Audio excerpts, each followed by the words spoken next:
What if a 10-year-old could design something even Elon Musk didn't think of? That was the tweet that shook the internet. On a rainy Tuesday morning, a post from Elon Musk hit Twitter like a lightning bolt. Open challenge, solve this. A self-recharging energy source that works in low-gravity environments, with zero fossil fuel dependency. Anyone, any age. The thread exploded. Engineers, think tanks, even PhDs from MIT were throwing out ideas. But no one had a solution that stuck. Just theories. Concepts. Not one feasible answer. Until a reply popped up from a user named @MiniMindEmily. It simply said, "What if it used kinetic energy from human movement, like a portable pendulum generator? Kids never sit still, so, imagine using that for energy in space." Smiling face with smiling eyes. People laughed at first. A few retweets. Some jokes. Then Elon himself replied. Mind blown. And just like that, the world wanted to know. Who the heck is Emily? The scene quickly shifted to a small town in Iowa, cloudy skies, 2-lane roads, and a modest house on a quiet street. Inside, a 10-year-old girl sat cross-legged on the floor, soldering wires into what looked like a Frankenstein version of a smartwatch. The living room was scattered with parts from old printers, broken toasters, and bits of Play-Doh. A faded NASA poster hung crooked on the wall. Are you playing with junk again?" her mom called from the kitchen. "It's not junk," Emily said without looking up. "It's a wearable microgenerator." Kinda. "You still haven't done your math homework." "I am doing math. Just, different math." She blew a strand of hair out of her face and leaned closer to her project. Her fingers were fast, confident. She had no degree, no formal training, just a pile of salvaged electronics, a few worn-out science magazines, and an internet connection her mom barely managed to pay for. And now, apparently, she had Elon Musk's attention. 3 hours later, a local reporter showed up outside their house. Then CNN called. Then Good Morning America.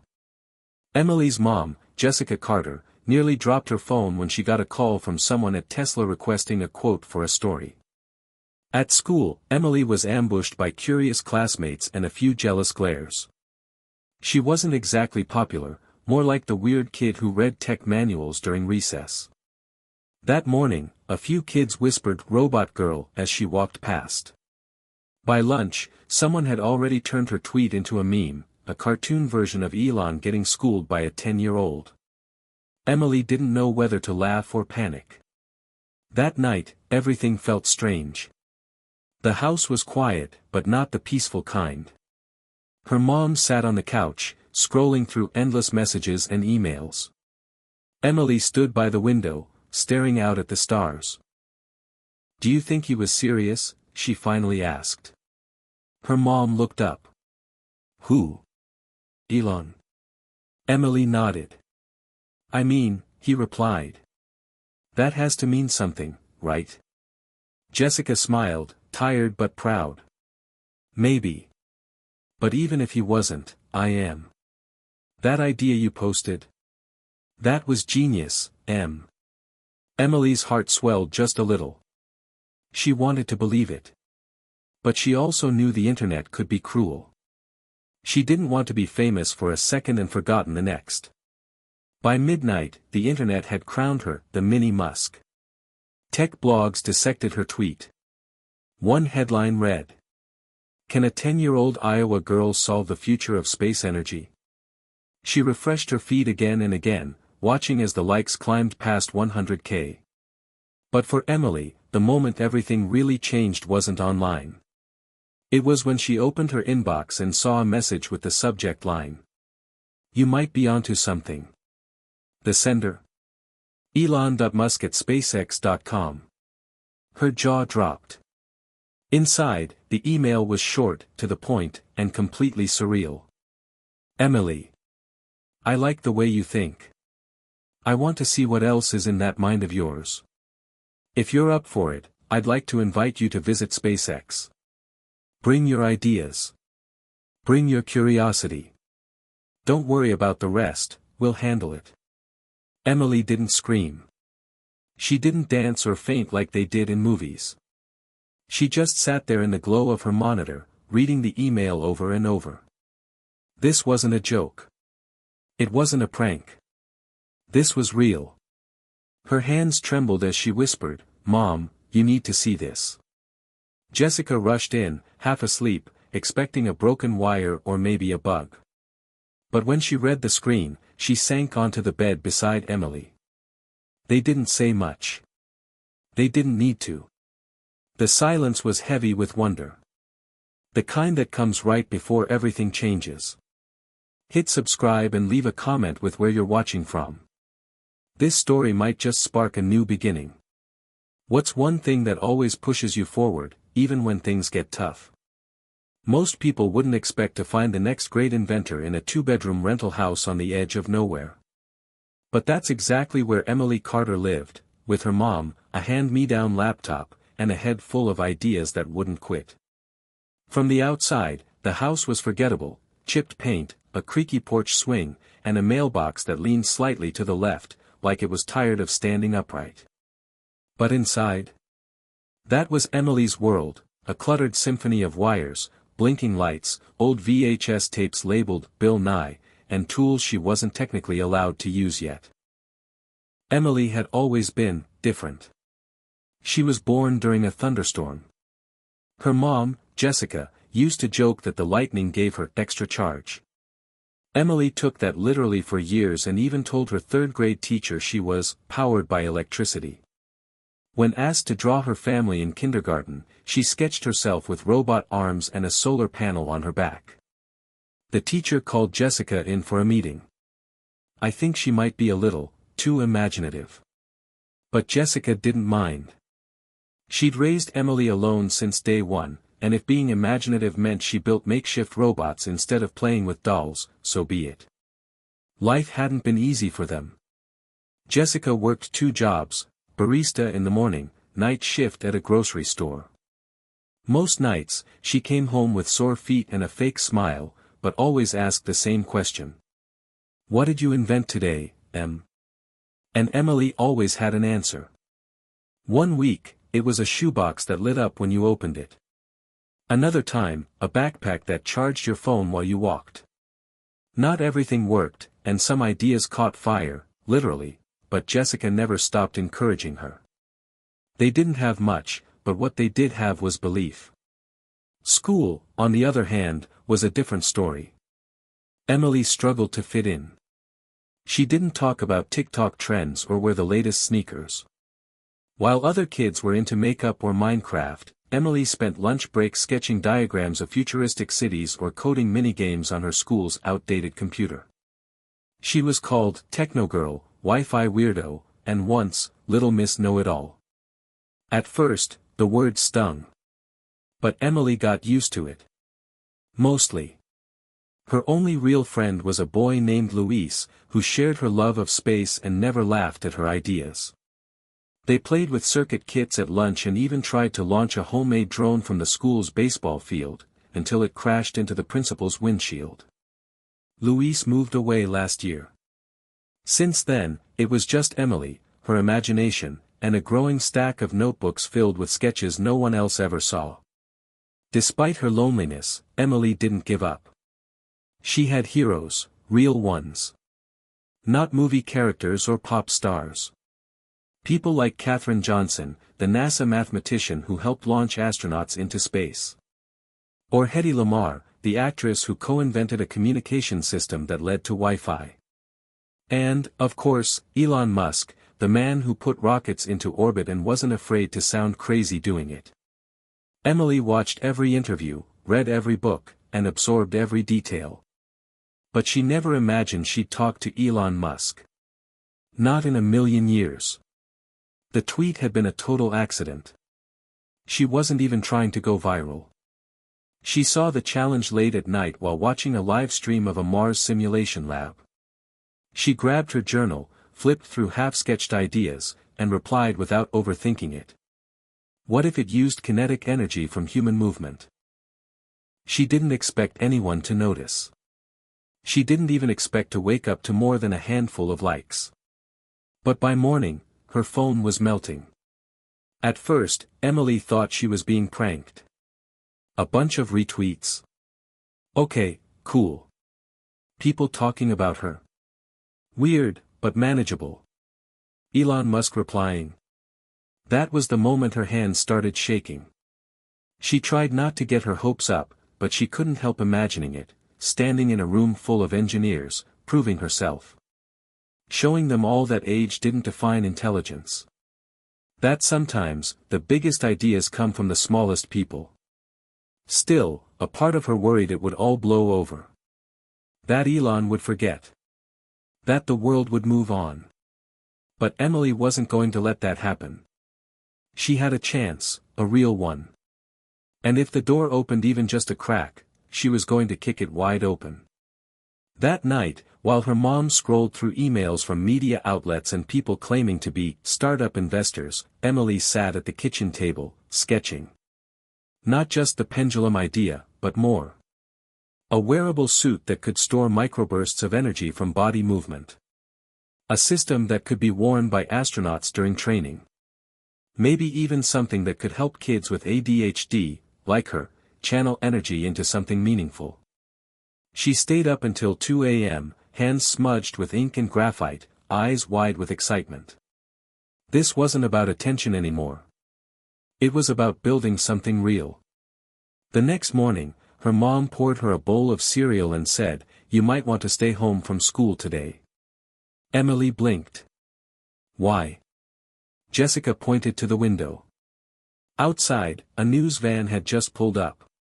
Then another. Someone in a blazer stood with a mic, rehearsing lines. Emily peeked out. One of the reporters held a sign that said, "I love Minnie Musk." She turned back to her mom. Yeah, probably a good idea. Emily Carter had never cared about the spotlight. She didn't invent things for views or likes. She didn't post videos of her creations or brag about her blueprints. Most of her inventions never even left the house, just sat quietly on shelves or buzzed softly in corners of her bedroom, half finished, half forgotten. But ever since that tweet, the world was very interested in what was going on inside that little Iowa house. Reporters came in waves. Some were kind. Some were awkward. One of them asked if Emily was a robot disguised as a child, and she almost said yes, just to mess with him. They asked questions like, "When did you first get interested in science? Do you want to be the next Elon Musk? Is your mom a genius, too?" Emily answered them as best she could, but honestly, she just wanted to get back to her workbench.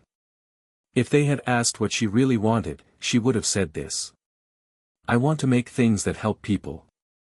And I want to do it in peace." Her bedroom didn't look like a 10-year-old's. Sure, there were a few stuffed animals, but most had wires sticking out of them or buttons hot glued to their paws.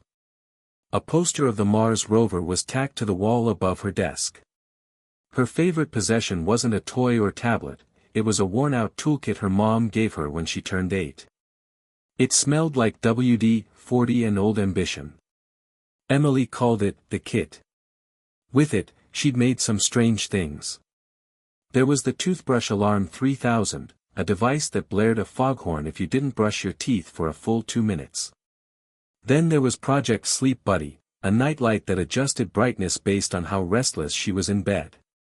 And of course, Snackbot, the remote-controlled snack-fetching robot that had scared the dog so badly it got banned from the kitchen. What people didn't see were the failures. The night she stayed up building a gravity-defying skateboard with electromagnets, and ended up with 2 burnt fingers. The time she tried to convert her school backpack into a solar-powered charger and accidentally shorted out her Chromebook. The anti-bullying drone she programmed to deliver kind messages to students, which instead dive-bombed the wrong kid and got confiscated by the vice principal. Each failure was a badge of honor. A lesson. Emily never cried over a broken circuit. She cried when people didn't believe she could fix it. Her mom kept everything. Every doodle. Every scrap of paper. Every messy, chaotic sketch Emily had ever done. She said it was proof of progress, even when Emily wanted to throw it all away. "You're not just building gadgets," Jessica said once. "You're building yourself." Emily had rolled her eyes at the time, but the words stuck. After the tweet, her inbox was flooded with offers. Some were obvious scams. Others were ridiculous. Someone asked her to endorse a brand of kids' protein shakes. But buried beneath all that noise were a few real gems. An invite to the National Young Inventors Expo. A message from a MIT robotics professor who said her idea was raw brilliance. And an email, marked confidential, from someone at X Lab, a division of SpaceX that Emily didn't even know existed. That one, she didn't open right away. It felt too big. She printed it out and taped it to her wall next to her Mars rover poster. Just looking at it made her heart race. The weekend after Elon's tweet, Emily decided to build a prototype. Not for the fame. Not for the press. Just because she had to. Her fingers itched. Her mind wouldn't quiet down. The idea of a wearable generator powered by human movement had lodged itself in her brain like a song on repeat. She pulled out parts from her secret stash. A flexible piezoelectric pad from an old shoe sensor. A small rotor from a toy drone. Tiny capacitors she salvaged from a broken flashlight. Her mom's old Fitbit, which she got permission to dismantle, after some pleading. She laid everything on the table, drew up a plan, and got to work. It wasn't easy. The rotor kept jamming. The energy output was too low. Her soldering iron broke halfway through, and she had to borrow a neighbor's just to keep going. But hours melted away like minutes. She lost track of time, food, even sleep. When the sun came up, her desk was covered in wires and crumbs from an energy bar she forgot she'd eaten. And in her hand was version 1.0, a clunky, wrist-sized band with a clear top that showed a tiny coil inside, rotating with every movement. It buzzed. It blinked. It worked. Sort of. Her mom walked in, bleary-eyed and in her robe. "Have you been up all night again?" Emily held up her wrist with a sheepish grin. Jessica squinted. "Is that?" Emily nodded. "It stores movement as energy. Not a lot, but enough to power a nightlight. Or charge a smartwatch. I still need to." Jessica crossed the room and pulled her into a tight hug. "You're amazing," she whispered. Emily blinked back tears. "I just hope Elon thinks so too." And for the first time, she started to believe he might. Not because he tweeted a few emojis. But because now, she had something real. Not just an idea. Not just a dream. But a spark. A start. Emily Carter was still wearing her pajamas when her face hit national news. She was pouring cereal, dry, no milk, because she liked the crunch, when her mom gasped from the living room. "Emily. You need to come see this." Her spoon froze midair. "Is it another email?" "No," Jessica said. It's you." Emily padded into the living room, bowl in hand, and saw herself on TV, blurry footage from the news van that had camped outside their house 2 days earlier. A reporter stood outside her school, grinning like he'd just discovered fire. "This is Emily Carter, the 10-year-old genius whose tweet has tech billionaires buzzing. Her idea? A wearable device that could change the future of energy in space." Behind him, someone held up a homemade sign. "Emily for President, of Mars." Emily blinked. "Wait, why am I on TV?" Her mom hit mute and turned to her. "Because, sweetheart, you just became a story." That morning, the internet exploded again, but this time it wasn't just tweets. There were think pieces. The child prodigy who might fix Elon Musk's biggest problem. There were memes. Elon looking shocked with the caption, "When a 10-year-old does your homework." A fake Time magazine cover, Kid of the Year. And there were YouTube videos with titles like, "Did this girl just out-invent NASA?" People were obsessed. Tech bros were debating her idea in Reddit threads. Teachers were using it in science class. A group of college students from Stanford recreated her wristband design and posted a test video, captioned, "Yup, it actually works." But not all attention was good. The trolls showed up fast. "This is fake.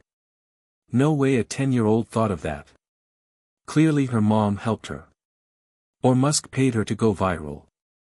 Let's see her explain Ohm's law if she's so smart." Emily tried not to read the comments. But she did. Of course she did. And some of them hurt. Especially the one that said, "Smart or not, she'll fade out by next week." Emily wasn't afraid of being doubted. But she was afraid of being forgotten. Then came the interview requests. The big ones. Good Morning America. The Tonight Show. Even Ellen, who had already picked out a giant pink robot costume for the surprise reveal. Jessica turned most of them down. "We're not doing this for fame," she reminded Emily. "Only say yes to what feels right." One invitation did feel right, the Young Inventors Summit in San Francisco. A showcase for under 18 creators from all over the world. Usually, it took months of applications to get in. Emily got a personal call. "You'll be the keynote," they said. Opening night. Her stomach did a somersault. The summit was in 2 weeks. That gave Emily exactly 14 days to get ready. But ready didn't mean packing a suitcase or writing a speech. Ready meant building a better prototype, one that would actually impress a room full of real scientists. Because Emily knew how the world worked. If she walked on that stage with a cute idea and a smile, people would clap politely. But if she walked on stage with a working invention, they'd take her seriously. She cleared off her desk and got to work. Again. This time she aimed higher. Version 1.0 was just the start. Now she wanted to build something modular. Something wearable on the wrist, but scalable, attachable to elbows, knees, even the back of a shoe. She wanted to prove that human motion could generate more than just enough power to blink a light. She wanted it to matter. But she wasn't the only one watching. Somewhere across the country, a group of college students had already turned her idea into a pitch for a startup competition. And halfway around the world, an energy company in Berlin posted a teaser for their new, motion-powered tech, eerily similar to Emily's sketches. It was happening. People were copying her. Emily stared at her screen one night, eyes burning from hours of coding. Her device still wasn't stable. The current would spike and reset every time she moved too fast. It wasn't good enough. Not yet. Her mom knocked on the door, holding a grilled cheese. "You've got to eat, sweetie." "I'm not hungry." Jessica sighed and sat on the edge of her bed. "You know you don't have to prove anything to them, right?" Emily looked up, frustrated. "Yes, I do. If I don't finish this, someone else will. And then they'll say I was just a cute story. A fluke." Jessica placed the plate down gently. "You're not a fluke. You're brilliant. And you don't need the whole world to say it to make it true." Emily didn't answer. She just turned back to her soldering iron. Meanwhile, someone else was paying attention. Elon Musk. Though he hadn't posted about Emily again, her name had come up in more than a few meetings at SpaceX. Some of his engineers were skeptical. One referred to her idea as clever but impossible to scale. Elon didn't respond. He just watched the videos. Read the articles. Waited. When he finally spoke, all he said was, "Let's see if she shows up at X Lab." Back in Iowa, Emily adjusted the strap on her prototype. It buzzed softly with each step. It still didn't generate enough voltage, but it was improving. The science was real. The vision was clear. All that was left was everything else. 2 days before the Inventors Summit, Emily found out someone had stolen her idea. Not inspired by, or based on, stolen. She was sitting at her desk, putting the final touches on version 2.3 of the motion band, when a YouTube video popped up on her recommended feed. Introducing the Kinetic, the future of wearable energy. Her stomach flipped. The thumbnail showed a sleek black wristband, with glowing blue lines and the tagline, "Charge with every move." Emily clicked. The video played like a commercial for a tech startup with way too much money, slow-motion joggers, aerial shots of mountain bikers, and dramatic music that made it sound like they were launching the next iPhone. Then the voiceover came in. Created by a team of young engineers, Kinetic converts kinetic energy into usable electrical power, on the go. No cords. No charging. Just motion. Emily's jaw dropped. It was her idea. Her exact design. She even spotted a familiar coil structure that she'd drawn in her notebook 3 weeks ago, right down to the spiral placement. But that wasn't the worst part. The company behind the video? Novatech, a startup launched by college students from Stanford. The same students who'd recreated her original design and posted it online, for fun. Only now, it was a product. And they hadn't given her any credit. Emily didn't cry. Not at first. She just sat frozen at her desk, heart thudding, mind spinning. Then she grabbed her notebook and flipped furiously through the pages, checking dates, sketches, proof that her idea came first. Her mom walked in mid-flip. "Emily, what happened?" Emily held up the screen, eyes blazing. "They stole it." Jessica blinked. "Wait, what? Who?" "Novatech. Those Stanford guys. Look, look," she pointed to the prototype in the video. "That's my design. They copied it." Jessica frowned. "Didn't you post your version publicly?" "Yeah. On Twitter. But that doesn't mean they get to steal it and pretend it's theirs." Jessica sat beside her, slowly, carefully. "Okay, first, we breathe. Then we figure this out. You have proof, right?" Emily nodded. "Timestamps. Tweets. My journals. Everything." "Good," Jessica said, pulling her in for a hug. "Because if they want a fight, they picked the wrong kid." Later that day, Emily posted a thread. "Hey, everyone. I wasn't going to say anything, but it looks like a company is now selling a version of the tech I originally proposed 2 weeks ago. No credit. No mention. Just a launch." She included screenshots of her tweets, photos of her handwritten notes, and a short clip of her original working prototype. The response was immediate. Support flooded in. "This is disgusting. Give Emily her credit. Classic tech bros stealing from young creators. Elon, fix this." But of course, the trolls came back too. "That's what happens when you put your stuff online, kid. It's public domain now. Cry harder." Emily shut her laptop. Her stomach felt like it was being squeezed from the inside. That night, she didn't sleep. She lay in bed, staring at the glow-in-the-dark stars on her ceiling, the same ones she'd put up when she was 6, after watching Interstellar for the first time. Back then, the sky felt infinite.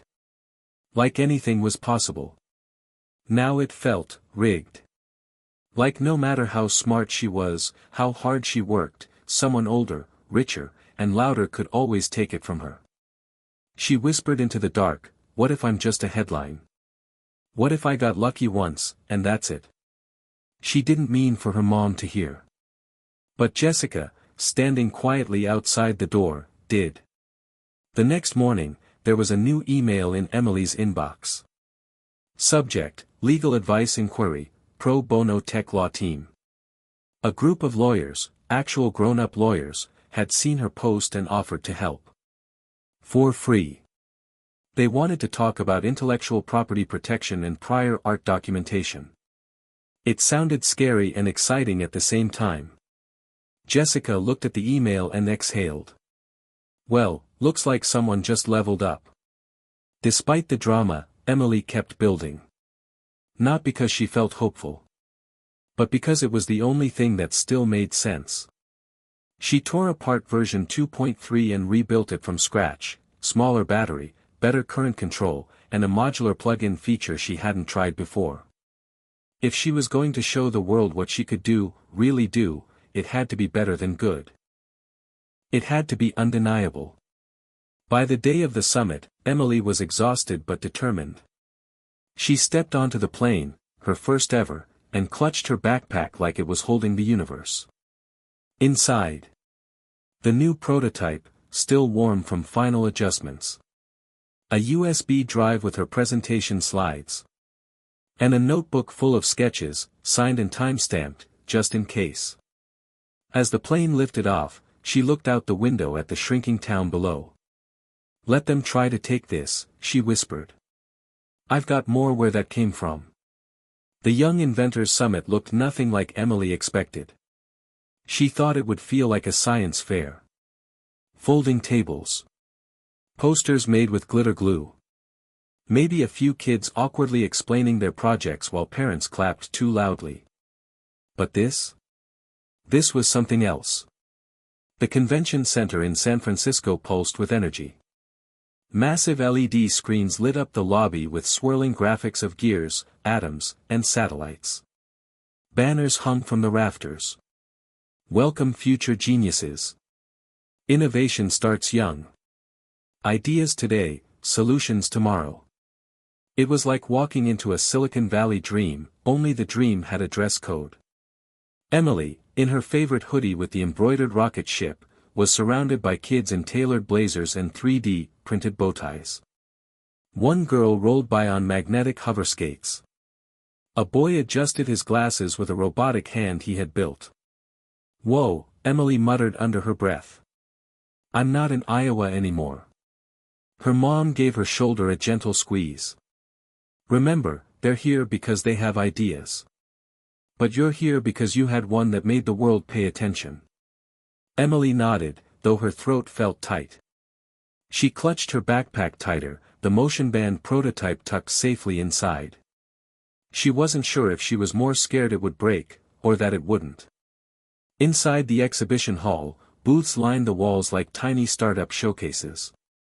Each young inventor had a table, a presentation, and more confidence than Emily felt she'd ever have. She passed a booth titled AI Companion for Elderly Care. Then another. Ocean-powered desalination device. At the far end of the row, a tall, sleek sign caught her eye. Novatech. She froze. There they were. The Stanford team. Wearing matching polos. Smiling at judges. Demoing a wristband that looked awfully familiar. Emily's stomach twisted. She turned to her mom. "I'm not going over there." Jessica didn't argue. She just placed a hand on Emily's back. "You don't have to. But if they look this confident, they're probably nervous." "Why?" Jessica smiled. "Because they know who came up with it first." Emily's booth was smaller. No flashy signs. No matching outfits. Just her slides, and the prototype. But when people stopped to ask about it, she lit up. She explained the concept, the engineering, the energy conversion stats. She even let a few guests try it on. One judge jogged in place for a full minute and lit up an LED attached to a test module. His eyebrows shot up. "That's actually pretty incredible." Emily grinned. "It still needs work, but it's getting there." The man nodded, clearly impressed. "Have you considered licensing?" Emily blinked. I'm 10. He laughed. So. Most companies don't care how old you are. They care how smart you are. As the hours passed, Emily started feeling more like herself. Not some viral headline. Not a kid with something to prove. Just a girl with a really cool idea, and the skills to back it up. By the time they called her name for the keynote presentation, she wasn't shaking. She was ready. The stage was huge. Bright lights. Cameras. Rows of inventors, parents, and judges watching. A large screen behind her flashed her name. Emily Carter, motion band, wearable power, anytime, anywhere. She stepped up to the mic and took a deep breath. Then she asked. What if your body could charge your devices just by moving? The room leaned in. Emily launched into her story. The tweet. The prototype. The science. She showed videos of the early builds, the tests, even the bugs she'd had to fix. The audience laughed at the photo of Snackbot crashing into her fridge. Then she got serious. Someone took my idea. And they didn't ask. They didn't credit. They just saw a concept and decided to run with it, because they could. Because they thought a kid couldn't keep up. But I didn't quit. I made it better. Smarter. Stronger. Because this isn't just about tech. It's about who gets to be heard. The room went silent. Then, one by one, people stood. Applauding. Cheering. Whistling. And that's when she saw him. Near the back of the room. Wearing sunglasses. Baseball cap pulled low. Elon Musk. He didn't say anything. Not right away. But when she stepped off stage and caught her breath, one of the event coordinators rushed over. Emily, she whispered breathlessly, Mr. Musk wants to meet you. Emily's heart skipped. She looked at her mom, who was beaming and teary-eyed all at once. Go, Jessica whispered. And remember who you are. Backstage, in a quiet lounge away from the noise, Elon sat waiting, tapping something on his phone. He looked up as Emily walked in, and smiled. You really built it, he said. And you built it better. Emily stared for a second. Then, finally, you actually came. I had to. The internet's full of nonsense, but, every now and then, someone cuts through the noise. He gestured to the seat across from him. You have 5 minutes. Pitch me. Emily didn't hesitate. She sat down. And she pitched. Elon didn't blink the whole time Emily talked.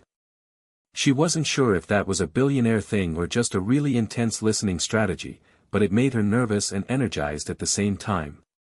She ran through the motion band's key components, her recent upgrades, and how it could be scaled with different sensors to harvest energy from everything from walking to brushing your teeth. When she finished, Elon leaned back, tapped his fingers together, and smiled. That's one of the most promising ideas I've seen in a long time. Emily's pulse skyrocketed. Really? He nodded. It's simple. Efficient. And if it scales the way I think it can, we're not just talking about charging watches. We're talking wearables for Mars missions. Emergency tech. Self-sustaining gear in places without infrastructure. He looked at her seriously. You thinking patents yet? Emily hesitated. I don't know how. Elon raised an eyebrow. Do you want help? 5 minutes later, Emily had an offer. Not a job, she was 10. But an invitation. Come to X Lab, spend a week with our wearable tech team. You'll have access to tools, mentorship, a development pod. Bring your mom. We'll fly you both out. Emily's eyes widened. Like, actually work there. Test. Build. Learn. Share your findings. If it makes sense later, we talk licensing or partnership. He shrugged like it was no big deal. But this isn't a publicity stunt. You've got the brains. I want to see what happens when you've got the resources too. Then he stood up, offered his hand. You in?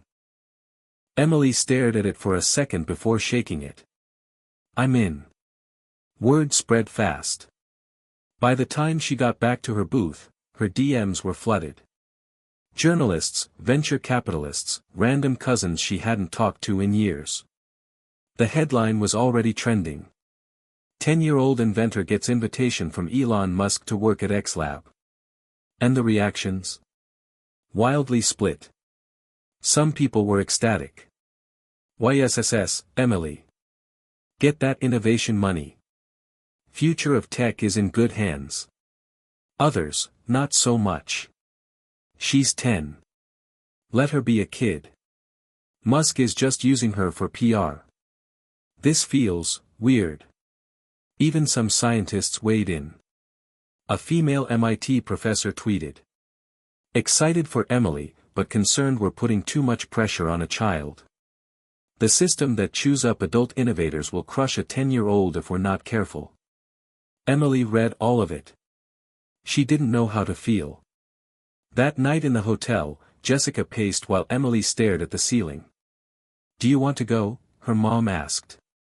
Truly. Emily hesitated. Yeah. I mean. I think so. It's everything I've ever wanted. But, what if I mess it up? Jessica sat beside her. Then you'll learn. Like you always do. What if I can't keep up? Her mom tilted her head. You built a working prototype in your bedroom. I think you'll be just fine. Emily sat up. What if he just wants to own my idea? Jessica didn't answer right away. Finally, then we make sure he doesn't.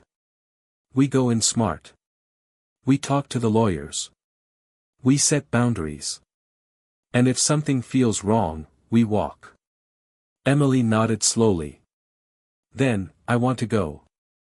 By the time they got back to Iowa, the world was watching her every move.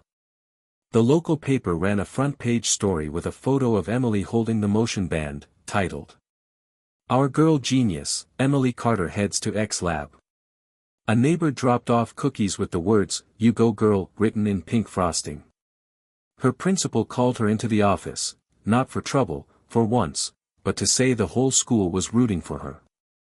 Even the 8th graders, he said, as if that was some kind of sacred achievement. But not everyone was thrilled.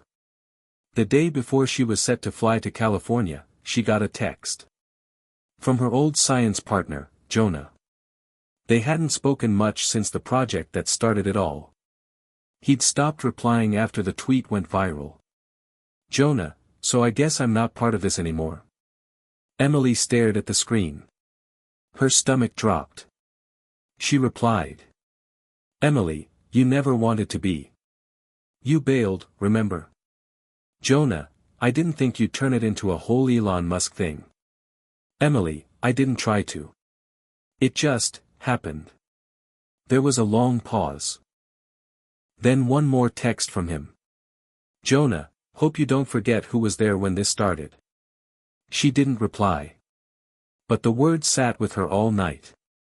On the plane to California, Emily looked out the window and clutched her prototype in her lap.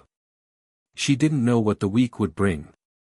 All she knew was this, she'd dreamed of a moment like this for years. And now it was real. Terrifyingly, wonderfully real. The doors to XLab hissed open with a soft chime, like something out of a sci-fi movie. Emily stepped in and immediately felt like she'd walked into the future. The floors were a smooth matte gray. The walls lit up with responsive panels that shifted color as people walked past. Glass rooms floated like bubbles inside the massive open space, and robotic arms moved along rails in the ceiling, carrying tools, components, even whole drones across the lab. It smelled like metal, ozone, and fresh coffee. A badge printer spat out a card with her name on it. Carter, Emily, visiting innovator. Her photo wasn't even crooked. This place is insane, she whispered. Jessica smiled beside her. Just remember, you got invited here. That badge? You earned it. A man with shaggy hair and bright red sneakers waved from across the lobby. Emily, he called, weaving between robotic dogs and interns. Welcome to the Brain Zoo. He introduced himself as Tino, her mentor for the week. I'm lead on the kinetic energy integration team. That basically means I get to blow stuff up in slow motion until it works. Emily laughed nervously. Cool. He handed her safety goggles and gestured toward a glass elevator. Come on, I'll show you your pod. The pod was a fully stocked workshop the size of her garage back home. Workbench. 3D printer. Tablet with design software. Wall of labeled parts. Even a mini thermal chamber for stress testing circuits. Emily blinked. I could live in here. Tino grinned. We had to clean out an AI project that kept drawing cats on the wall, but it's all yours now. She pulled the motion band out of her backpack and gently set it on the bench. Time to get to work. But it wasn't all smooth sailing. Day 1, she realized the materials she used back home were just wrong. Cheap wire. Inconsistent magnets. A power cell that would short out if someone sneezed too close to it. At X Lab, everything was pro-grade. High tolerance. Micro components. Fast. And Emily? She felt slow. She dropped a soldering tool. Burned a microcapacitor. Froze when someone asked her to explain a voltage readout. She was surrounded by geniuses. Adults with multiple PhDs, coders who'd worked at NASA. Engineers who casually mentioned working on that time we landed a rocket sideways on purpose. What was she doing here? The low point hit on day 3. She was trying to stabilize energy output using a new polymer-based coil, and it just wouldn't work. Every test failed. The band heated up. The LED flickered and died. Over and over. A small crowd of engineers gathered to watch. One of them raised an eyebrow. Cute concept. But it's not really viable. At least, not at scale. Emily felt her ears burn. She wanted to scream, I'm not a mascot. I'm not a gimmick. I'm an inventor. Instead, she muttered, I'll fix it. She didn't go to lunch that day. That night in her hotel, she stared at the ceiling, fists clenched. Jessica sat beside her on the bed. Rough day. Emily nodded. I don't think I belong here, she said, voice cracking. They're so smart. I'm just a kid who got lucky on Twitter. Jessica looked at her for a long moment. Then she asked, did you stop being brilliant just because other people in the room are smart too? Emily blinked. You don't have to be the only one who knows things to matter, her mom continued. You just have to keep learning. And not quit. Especially when it's hard.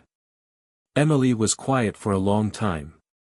Then she got up, grabbed her notebook, and started redesigning. Day 4 brought a breakthrough. She switched from a rigid coil to a flexible nanowire structure, built to withstand kinetic tension. It was messy, harder to mount, but it worked. She jumped up as the band pulsed and delivered a steady stream of power to the test module. For the first time, it stayed stable. Tino peered over her shoulder. Okay, that is legit. He called over a few others. This time, they didn't smirk. They asked questions. How she thought of that configuration. Why she chose nanowires. Whether she'd considered solar backflow integration. Emily lit up. It wasn't about proving she was smarter. It was about being taken seriously. And she finally was. Later that afternoon, Elon dropped by her pod. He didn't say much, just nodded as she showed him the stable prototype, asked a few questions, then quietly said. This could work on Mars. Then he added, think bigger next. Emily tilted her head. Bigger how? He tapped the prototype and smiled. Imagine if it didn't just power devices. What if it powered people? He didn't explain. He just walked away. And left her mind racing. Emily couldn't sleep. Elon's words echoed in her head like a riddle. What if it powered people? She sat in the dark corner of the hotel room with her sketchpad, headphones on, pencil tapping against her temple. Was it just a metaphor? Or, was he being literal? She started sketching. A new version of the motion band, not just a device charger, but a wearable system. Something that supported human performance. Something that made you stronger, longer. Powered muscles. Stored kinetic energy and redirected it into you. The idea wasn't new, exosuits were already in development. But most needed massive batteries. What if she could eliminate those? A soft suit. No external power source. Self-charging through motion. She jotted the name at the top of the page. A kinetic-powered wearable system. The motion band was just the beginning. This could be the evolution. At X Lab the next day, Emily presented the sketch to Tino. He stared at it, mouth slightly open. You're thinking, this thing turns movement into power, then channels it back into movement. Emily nodded. Like feedback. But smarter. You could use it to assist weak joints. Recover faster. Even amplify strength in low-gravity environments. Tino leaned over her shoulder, already scribbling notes. You'd need dynamic regulators, ultralight capacitors, maybe graphene mesh for the suit lining. Which we have, she pointed out, grinning. He looked up at her, impressed. Emily. This is, bigger than Mars. She smirked. That's what I'm saying. But not everyone was sold. At a strategy meeting later that afternoon, Emily stood in front of a panel of team leads, presenting her concept with all the fire she could muster. Some nodded. One even whispered, "That's wild," under his breath. But a woman near the center, an engineer named Mira, in her early 40s with sharp glasses and sharper questions, folded her arms. This idea sounds more like sci-fi than something a 10-year-old can prototype in a week. Emily blinked. I know it's ambitious, but if we reconfigure the motion capture sensors and tie them into a localized grid. I'm not doubting the imagination. I'm questioning the feasibility. You've had 5 days here? And now you're pitching exosuits. Tino opened his mouth to jump in, but Emily raised a hand gently.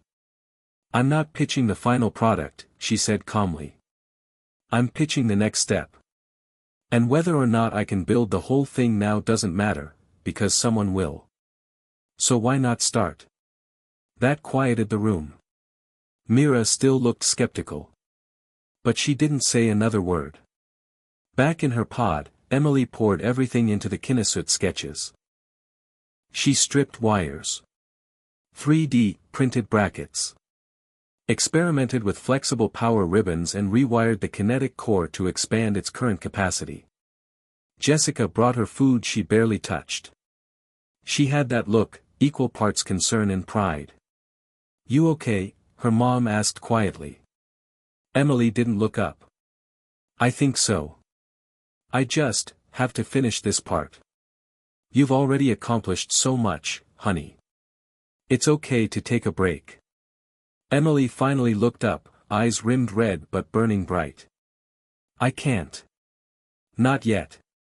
Jessica gave her a long look, then placed a granola bar beside the prototype and left her to it. By day 6, a very rough version of the Kinesuit's power sleeve was complete. It wasn't sleek. Or pretty. It had wires poking out and tape holding parts together.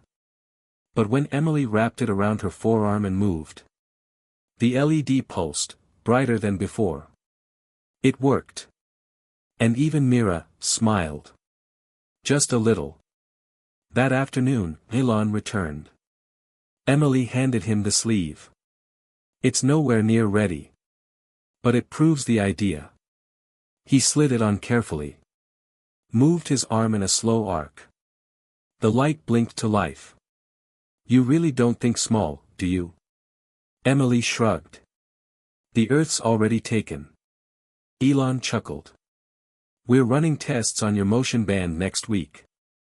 If the numbers hold up, we're going to start looking at licensing options. That means, the world might be using your tech a lot sooner than you think. Her eyes went wide. Seriously? He nodded. I'll connect you with our legal team. And some folks from the patent office want to meet with you before you fly out. Emily swallowed hard. Like, real patent people. Real enough to scare me, Elon said, smirking. But as Emily left the lab that day, something strange happened. A woman from the Novatech team was waiting outside. She introduced herself as Rachel, head of product. Hey, she said, almost too casually. Nice job in there. Everyone's talking about you. Emily narrowed her eyes. Thanks. I think. Rachel smiled, cool and confident. Look, I'm going to be real with you. Elon's great for headlines, but partnerships with XLab can get complicated. Emily stayed quiet. Rachel continued, we'd love to bring you into the Novatech family. Real equity. Full creative control. A team to back you. And you don't have to share the spotlight with a guy who launches flamethrowers for fun. Emily blinked. Think about it, Rachel said, handing over a sleek business card. And if you want to be taken seriously, maybe it's time you picked a team that does. It was the kind of decision that changed everything. Emily sat on the edge of her bed, staring at the sleek, glossy business card Rachel had handed her earlier that day. Her fingers traced the gold letters, wondering how she could go from a kid in a small town to a name on the cutting edge of technology. The offer seemed almost too good to be true. Equity. Full creative control. A team to support her every step of the way. And yet, something about it didn't sit right. Then there was Elon's offer. No promises, no flashy contracts. Just the opportunity to prove herself. The opportunity to be part of something bigger than herself, and maybe even change the future of tech. She hadn't had to think about it before. This week at XLab had been about experimenting, learning, growing.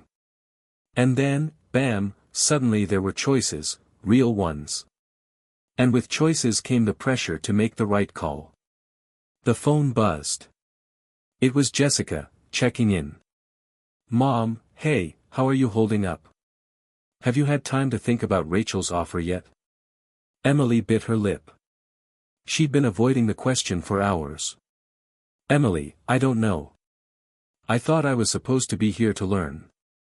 But now it's like I have to choose a side. And it feels like I'm letting someone down no matter what I pick. She let out a long sigh as she looked out the hotel window, the glowing skyline of California spread out beneath her. The next morning, Emily walked into XLab with a heaviness in her step. She kept her eyes on the ground, the business card still tucked into her pocket. As she passed by the lab doors, the familiar faces of the engineers and tech specialists buzzed around her. But everything felt different. Elon had arrived earlier than usual, and she could see him in the distance, talking to a few of the senior engineers. She approached the group, but before she could speak, he waved her over with that familiar, knowing smile. Emily. He greeted her like an old friend. How's the Kinesuit prototype coming along? She pulled out the sleeve, feeling a little less confident than before. I'm still working on it. But I'm happy with the progress. You're not just happy with it, he said, his eyes sparkling. It's going to change the game. I have no doubt. But now you need to start thinking bigger.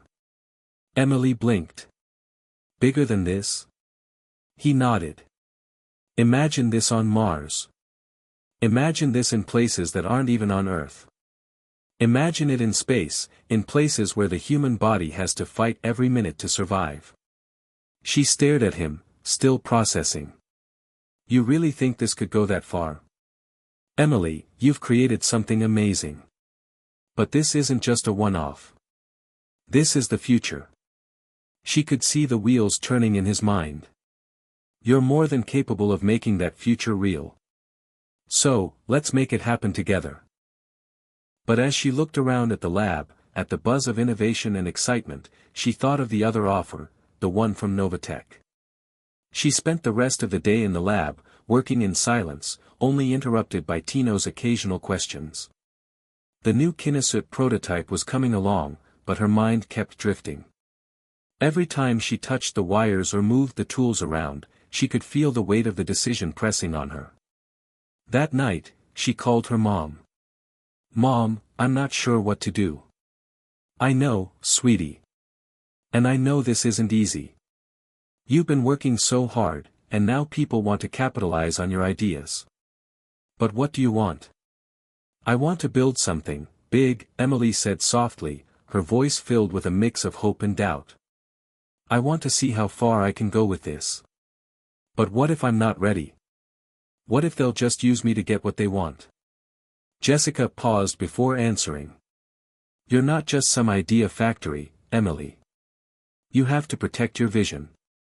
Make sure you're always in control. Whether it's Elon, Rachel, or anyone else, your name is on the line. I know, but what if I mess it up? Her mom's voice softened. You won't. But you have to trust yourself, baby. You've come this far because you're you. You've got the talent, the drive. Don't forget that. Emily smiled, despite the uncertainty that still gnawed at her. Thanks, Mom. The next morning, Emily stood outside the X-Lab building. The sun was rising, casting a soft glow over the futuristic architecture, and for the first time since she'd arrived, she felt a sense of clarity. It wasn't just about who gave her the opportunity. It was about what she could do with it. She didn't need someone else's team to validate her. She didn't need to follow in anyone's footsteps. She had her own path. And she was ready to walk it. She walked into the main hall and headed straight for the elevators. Inside, she saw a few familiar faces from the Novatech team. Rachel was standing by the coffee machine, casually sipping a latte. When she saw Emily, she gave a quick smile. I'll be in touch, Rachel said, as if the offer was already a done deal. You don't have to decide today, but you know where to find me. Emily nodded politely, her heart pounding as she walked out of the elevator. Later that afternoon, Emily found Elon in the lab, working on one of the larger prototypes. She approached him hesitantly but stood tall. Elon, I've been thinking, she started. I've been thinking a lot. He looked up from his work, his curiosity piqued. I've decided, she said, her voice steady. I'm not going with Novatech. I want to keep pushing forward with my ideas. I want to stay here at X-Lab and see where it takes me. Elon's smile grew wide. Smart choice, he said. This is where the real work happens. And we're just getting started. But as Emily left X-Lab that evening, a new kind of excitement bubbled inside her. She hadn't just chosen a team. She had chosen herself. And now, it was time to show the world what she could do. Hit subscribe and leave a comment with where you're watching from. This story might just spark a new beginning. What's one thing that always pushes you forward, even when things get tough? The days after her decision felt like a whirlwind. Emily's heart still raced when she thought about the choice she had made. Choosing X-Lab was one thing, but now she had to prove herself all over again. Her work was no longer just a passion project, it was a test of everything she had learned in the past few years. And she wasn't going to let anyone down, least of all herself. By the end of the first week, her small corner of the lab had transformed. Her desk was piled high with schematics, tools, and multiple versions of the Kinesuit. The prototypes were evolving faster than she could keep track of. There was a constant hum of activity around her, engineers, developers, and tech experts all running around the lab, testing new technologies and refining old ones.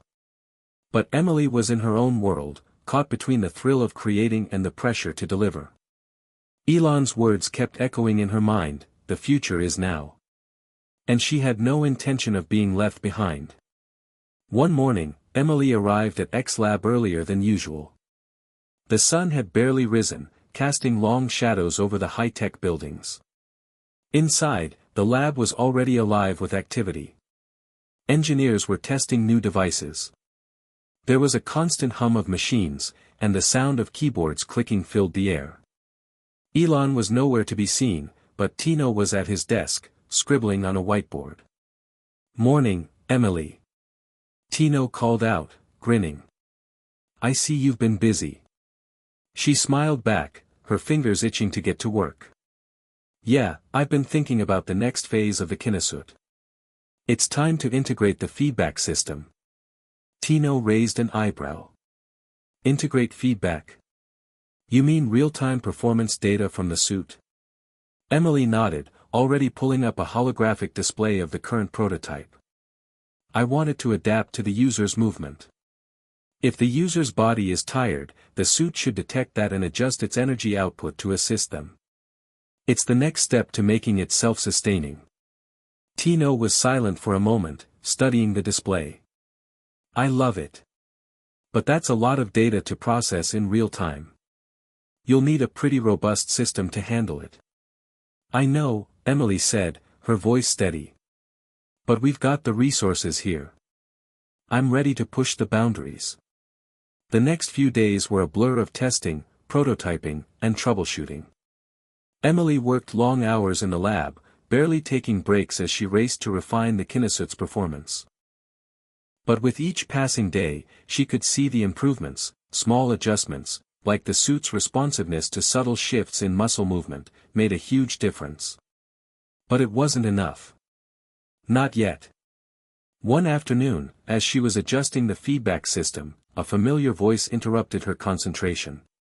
"Hey, Emily," Elon said, leaning against the doorway. Emily didn't look up from her work. "Hi, Elon. What's up?" He stepped closer, his eyes scanning the Kinesuit setup. "I've been watching your progress," he said, a hint of admiration in his voice. "You've got something special here.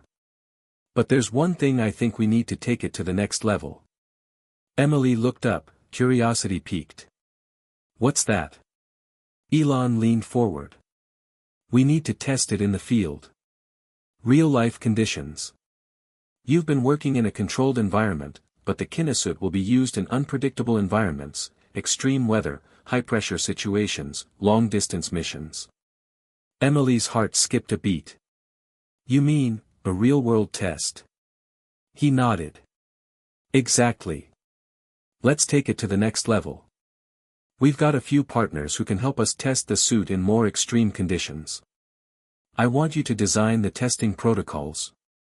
You're ready." Emily hesitated. It was one thing to build the suit, it was another to test it in real-life conditions. But there was no denying it, this was the next step. The world wasn't waiting, and neither was she. She took a deep breath and stood up, walking over to a nearby whiteboard. "All right. Let's design this thing." Over the next few days, Emily and Elon worked together to refine the testing protocols. They discussed scenarios, mountainous terrain, high-speed tests, long-duration missions, every possible condition the Kinesuit would need to handle. It was challenging, but Emily thrived under the pressure. She had a clear vision, and she wasn't about to let anything stand in her way. The tests would be held in remote locations. Places where the suit would need to function not just in the lab, but in environments that could break it. This was the ultimate challenge. The first round of tests was scheduled for a week from now, and Emily had to make sure everything was in place. But as the days passed, the pressure started to mount. The stakes had never been higher, and every mistake felt like it would cost her the opportunity of a lifetime. On the eve of the tests, Emily stood in front of her prototype. The Kinasuit was now more than just a dream, it was tangible, real. She ran her fingers over the sleek surface, checking every seam and connection. Every detail had to be perfect. Her phone buzzed on the table, and she picked it up, seeing a message from Tino. "Tino, don't forget to breathe, Emily. You've got this." She smiled to herself. It was a small reminder, but it was enough. She had come this far because she never gave up, and she wasn't going to start now. The next morning, the team gathered at X Lab's operations center to prepare for the test runs. Elon was already there, making sure everything was set up. Engineers were loading the Kinasuit specifications into the transport systems, and the test environments were being readied. As Emily watched everything come together, she couldn't help but feel a surge of pride. She had designed this. She had fought for it. And now, it was her moment. Her phone buzzed again. This time, it was a simple message from her mom. "Mom, you've got this. Go show them what you're made of." With a smile, Emily walked to the front of the room, her heart pounding with excitement. This was the beginning of something big. And she was ready. The air was crisp and heavy with anticipation. Emily stood on the edge of the testing facility, her eyes scanning the horizon. The terrain ahead of her was harsh, rugged, rocky ground surrounded by steep cliffs. The wind howled across the field, as if nature itself was challenging her creation. This wasn't a controlled lab environment anymore, this was the real world. And the Kinasuit was about to face its first major trial. Elon stood beside her, his eyes focused on the test site. "Are you ready, Emily?" he asked, his tone serious but encouraging. Emily nodded, her heart pounding in her chest. "I'm ready." She glanced back at the rest of the team, who were clustered around various monitoring stations, ready to track every detail of the test. Engineers were setting up cameras and sensors along the test path, ensuring they captured everything, the good, the bad, and the ugly. This was no ordinary test, it would determine whether the Kinasuit could handle the extreme environments that would one day be necessary for Mars expeditions. Elon had chosen this location specifically. It wasn't just a test of the suit's functionality, it was a test of Emily's confidence in her design. The suit would have to withstand the unpredictable challenges of the terrain, the fluctuating temperatures, and the harsh conditions. If it failed now, it could mean months of work down the drain. But if it succeeded? Well, that would change everything. Emily suited up, pulling the Kinasuit on over her clothes. The material was lightweight but incredibly durable, built to handle both extreme temperatures and physical stress. She felt the familiar hum of power running through her, and the suit's sensors immediately calibrated, linking her movements with the suit's enhanced capabilities. "Ready when you are," Tino called out from behind the control panel. His face was a mixture of excitement and nervousness, and Emily could tell he was as invested in this moment as she was. With a deep breath, she stepped forward. The Kinasuit system hummed as it adjusted to her movements. She could feel the suit's energy systems kick in, amplifying her strength and agility. It was as if the suit was an extension of her own body. Elon nodded to the team, signaling that the test was ready to begin. "Start the first challenge." Elon called out, and the countdown began. The first test was simple. Emily would navigate the rocky terrain ahead, making her way across a series of obstacles and steep inclines. The Kinasuit's AI would track her movements, adjusting the suit's power output to help her climb, jump, and leap over rocks. As she began moving, the suit responded instantly. With each step, she could feel the feedback system kicking in, providing an extra boost whenever she needed it. The suit was light, but strong, offering her a level of agility that felt almost unnatural. She leapt over a large boulder, landing gracefully on the other side. The Kinasuit sensors analyzed the movement, adjusting the power output to match her muscle contractions. It was like the suit was learning with every step, becoming more attuned to her body. "This is amazing," Emily whispered under her breath. But the challenges were far from over. As she made her way deeper into the test area, the terrain began to change. The rocky ground gave way to loose gravel, making her footing unstable. The next test would require her to cross a series of narrow, crumbling bridges suspended over a deep ravine. Emily hesitated. The task seemed simple enough, but the thought of crossing that bridge, knowing that one wrong move could cause the Kinnesut to fail, made her heart race. She knew she had to push past the fear. She stepped forward, carefully placing each foot on the unstable bridge. The Kinnesut reacted instantly, compensating for the shifting surface beneath her, providing extra stability to her movements. It was like walking on air, each step was supported by the suit, allowing her to glide across the bridge with ease. The test continued for several more hours, with the team tracking Emily's every move, analyzing the Kinnesut's performance in extreme conditions. Each test brought new challenges, heavy winds, fluctuating temperatures, and difficult terrain, but the Kinnesut handled it all with ease. Emily pushed herself harder and harder, eager to prove that her design was more than just a concept, it was ready for the real world. As the sun began to set, casting long shadows over the test area, Elon called for a break. The team gathered around Emily, who was still panting from the intense test. "Nice work, Emily," Elon said, his voice full of admiration. "You've done something incredible here." Emily grinned, her adrenaline still running high. "Thanks. I couldn't have done it without the team. But it's your vision that made this possible," Elon added. "You've created something that could change everything." Tino walked over, giving her a thumbs up. "I have to admit, I didn't think the suit would perform this well in the field. You've really outdone yourself." Emily felt a rush of pride. The Kinnesut had passed its first major test. It wasn't just a success, it was a breakthrough. The data from the test would give the team everything they needed to refine the suit even further and prepare it for the most extreme conditions imaginable. Later that evening, Emily sat alone in the observation room, reviewing the data from the test. The numbers were astounding, every aspect of the Kinnesut had performed beyond expectations. Her heart swelled with pride as she looked over the figures, seeing the proof of her hard work in black and white. But just as she was about to close the file, she received a notification on her phone. "Novatech is offering you a new role. They want you to head up their Mars expedition program. The offer includes full creative control and equity in the project." The offer felt like it was coming out of nowhere, but in a way, it made sense. Novatech had always kept an eye on her, and now they were offering her a position that would put her at the center of the next big leap in space exploration. Emily stared at the message, torn between the excitement of this new opportunity and the commitment she had made to X-Lab. She had just completed the ultimate test with the Kinnesut, and now her future was unfolding before her, offering her a choice that would change everything.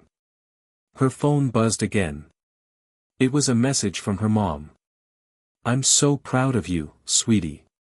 No matter what happens, you've already made history. But remember, it's your decision. Do what feels right for you." Emily stared at the message for a long moment, her mind racing. She had come so far, and now she had to decide what came next. The moonlight cast a soft glow across the barren landscape outside the testing facility. Emily's mind was swirling with possibilities, each one more daunting than the last. She sat at a small desk in the observation room, staring at her phone. The message from Novatech still flashed on the screen, daring her to make a choice she never thought she'd have to face. "Novatech is offering you a new role. They want you to head up their Mars expedition program. The offer includes full creative control and equity in the project." Her heart raced as the weight of the decision pressed down on her. Novatech was offering her the chance to lead the next giant leap in human exploration. She could design, innovate, and be at the forefront of humanity's future in space. It was everything she had dreamed of and more. But as she stared at the offer, her mind kept drifting back to X-Lab, to Elon, and to the Kinnesut. She had spent years working on it, pouring her soul into the design, perfecting every aspect of the suit. She had created something that could change the world, not just for space travel, but for the everyday person. The Kinnesut was the culmination of her dreams, and it felt like she had finally found her place at X-Lab. But now, everything was in flux. What if she left now? What if the Kinnesut was just the beginning, and she was on the verge of something even bigger with X-Lab? Could she walk away from that? The phone buzzed again, and Emily glanced at the screen. It was a message from Tino. "Hey, just wanted to say congrats on the test today. You were amazing out there. Anyway, I know you're probably thinking about that Novatech offer. I just want to say this, whatever you decide, you've already made history. No matter where you go, you'll keep pushing boundaries. I'll support you, no matter what." Her fingers hovered over the screen, but she didn't respond. Tino's words resonated with her, but they only made the decision harder. She wasn't just deciding her career, she was deciding what kind of legacy she wanted to leave behind. Elon's face flashed through her mind. He had been there for her since the beginning, giving her the opportunity to work on the Kinnesut, pushing her to think beyond the limits. When she'd first met him, she never could have imagined that they would be collaborating on something this groundbreaking. Now, he was more than just a mentor, he had become a trusted colleague, even a friend. The thought of leaving X-Lab felt like turning her back on everything they had built together. She got up from her chair and paced around the room, trying to clear her mind. The walls of the observation room were lined with monitors, displaying data from the test she had completed earlier. Each readout was a testament to how far she had come, how close she was to perfection. She had created something extraordinary, and now the world was waiting for her to decide how far she would go with it. Her eyes fell on a framed photo on the desk, her family, smiling proudly. Her mom's voice echoed in her mind, "It's your decision. Do what feels right for you." She knew her mom was right. This was her future, and no one could make the decision for her. She had to decide what path would make her happiest, what path would make her feel fulfilled. Suddenly, the door to the room opened, and Elon stepped in, looking at her with concern. He didn't say anything at first, just stood there, watching her. Finally, he spoke, his voice soft but firm. "You're thinking about Novatech, aren't you?" Emily nodded, not trusting herself to speak just yet. Her emotions were a mix of excitement, fear, and uncertainty. This was the moment where everything could change, where her entire life could be reshaped in ways she couldn't predict. Elon didn't push her. He walked over to the window, gazing out at the sprawling facility. "I've been there, you know. Facing decisions that could completely alter your life. But you can't let fear of the unknown stop you from making a choice. Sometimes, you just have to trust yourself and take that leap." Emily turned to face him. "I don't want to walk away from what we've started here, Elon. The Kinnesut is just the beginning.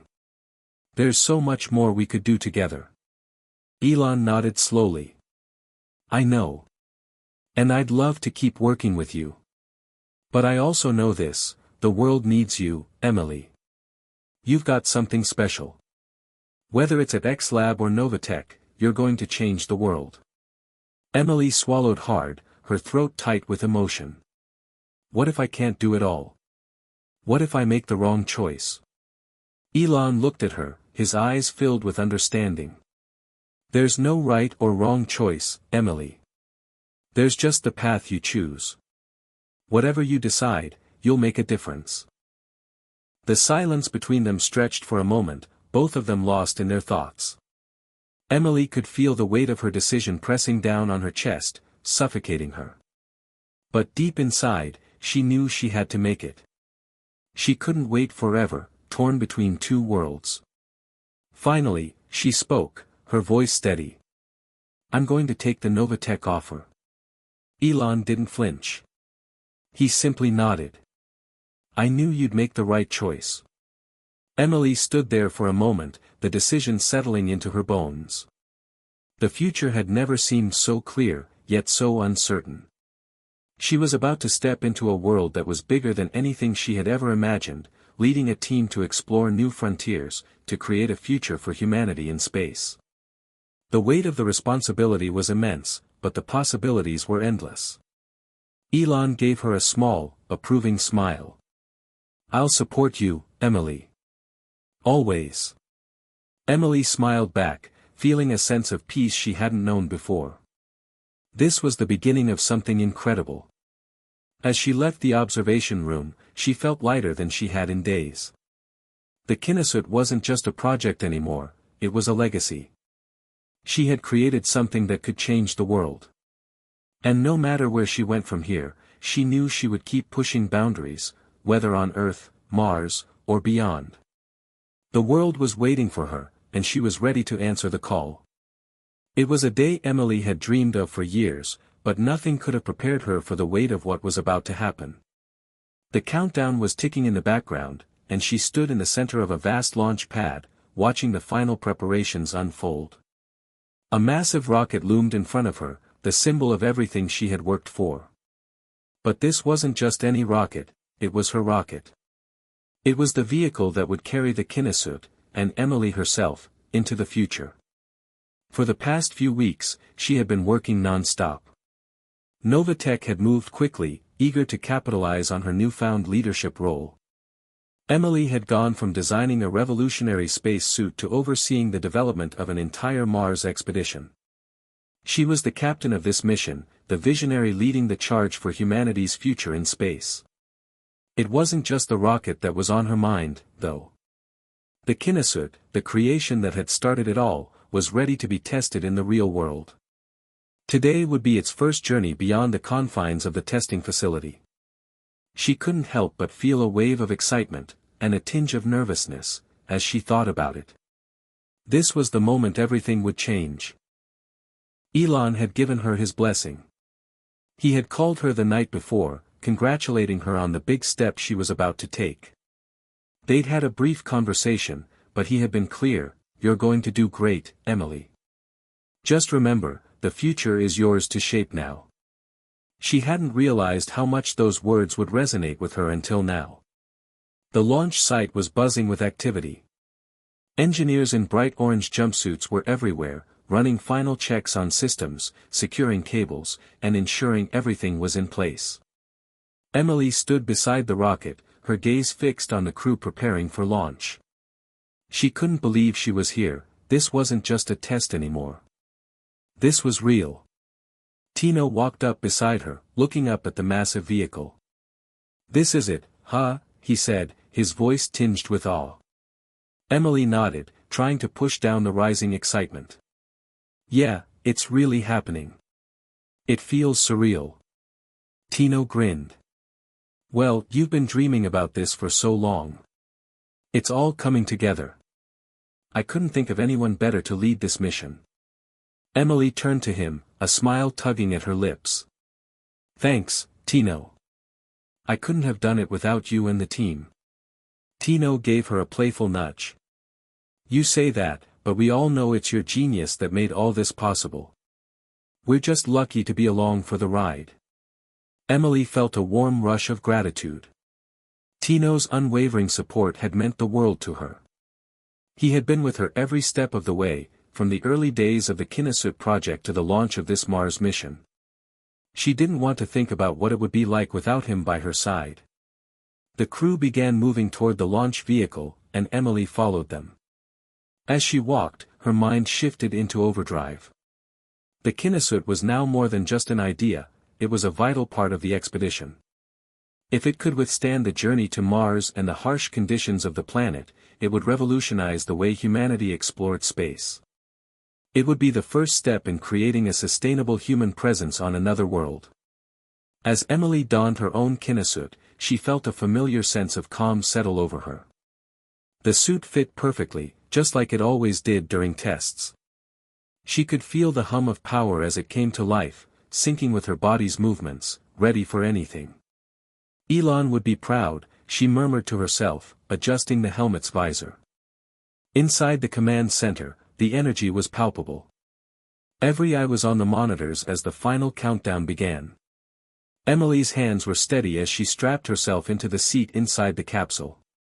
The Kinesuit was designed to be a part of her, and it felt like an extension of her own body as she moved through the motions. It was strange, here she was, on the brink of an era-defining moment, yet she felt more connected to the Kinnesut than ever before. The mission was about more than just reaching Mars, it was about proving that humanity could adapt, survive, and thrive in the harshest conditions imaginable. And it all started with the Kinnesut. Emily felt a rush of pride knowing that her creation was at the heart of this mission. The countdown clock ticked down, 10, 9, 8. Every number brought a deeper sense of finality, a closer proximity to the unknown. Emily's fingers gripped the sides of her seat, her breath steady despite the anticipation swirling in her chest. She was ready. She had designed the Kinnesut to withstand the harshest challenges. But this was the ultimate test. Launch sequence initiated, a voice crackled over the intercom, and Emily felt the slight pressure building in her chest. 5, 4, 3. The entire platform seemed to shake as the rocket's engines ignited. A low hum vibrated through the cabin, and Emily felt herself being pressed back into her seat. The power of the rocket was immense, propelling them into the atmosphere with a force that was both exhilarating and terrifying. 2, 1. And then, with a deafening roar, they were off. The first few minutes of the launch were a blur. Emily's heart raced as the rocket soared higher, leaving Earth's atmosphere behind. She could feel the G-forces pressing against her, but the Kinnesut's internal systems adjusted automatically, ensuring she remained comfortable. It was as if the suit was working in harmony with the rocket, adapting to the shifting pressures of space. "Everything looks good," the mission commander's voice came over the intercom. "We're through the upper atmosphere and on our way to orbit." Emily glanced out of the small porthole, watching as the Earth became a small blue marble in the distance. She couldn't help but feel a sense of awe. This was it, this was the beginning of the journey to Mars. She had made it, and now there was no turning back. As the rocket settled into orbit, Emily took a deep breath and adjusted her helmet. The hardest part was over. Now, it was time to put the Kinnesut to the ultimate test. The real work began once they left Earth's orbit and headed toward Mars. The suit's functionality, her design, everything was about to be put to the test in ways that no one could have predicted. "Next stop, Mars," she muttered to herself, a smile forming on her face. She could feel the excitement rising again. This was her moment. The world had just changed, and Emily was at the forefront of that change. The mission was still far from over. They had a long journey ahead, and Mars would present challenges that no one had fully anticipated.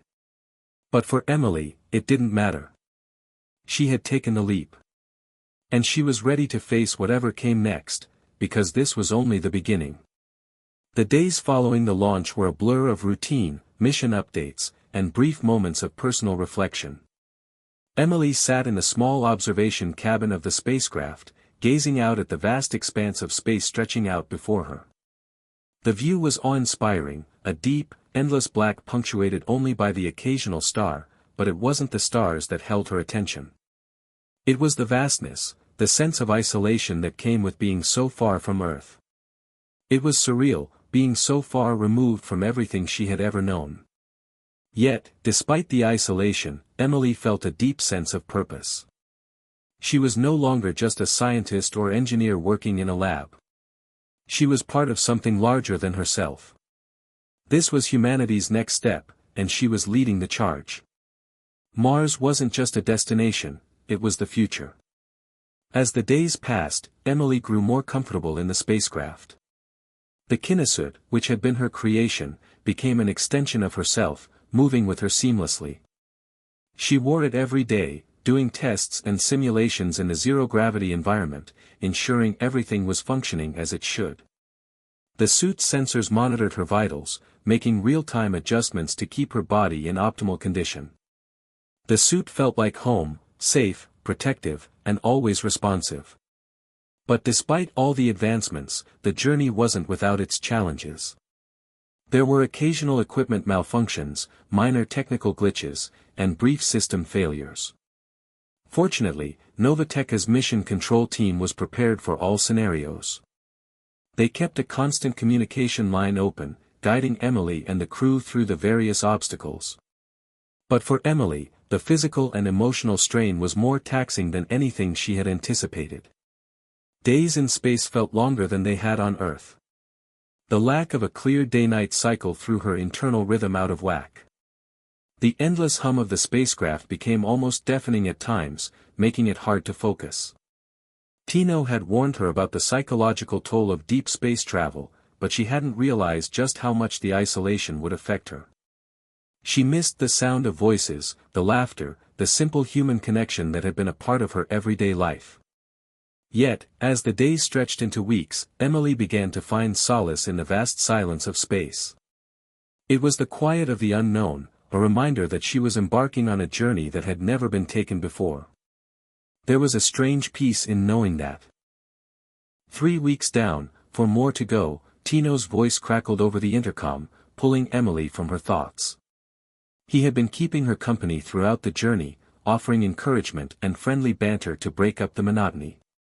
"Yeah, it feels like we've been in here forever," Emily replied, a small smile tugging at the corner of her lips.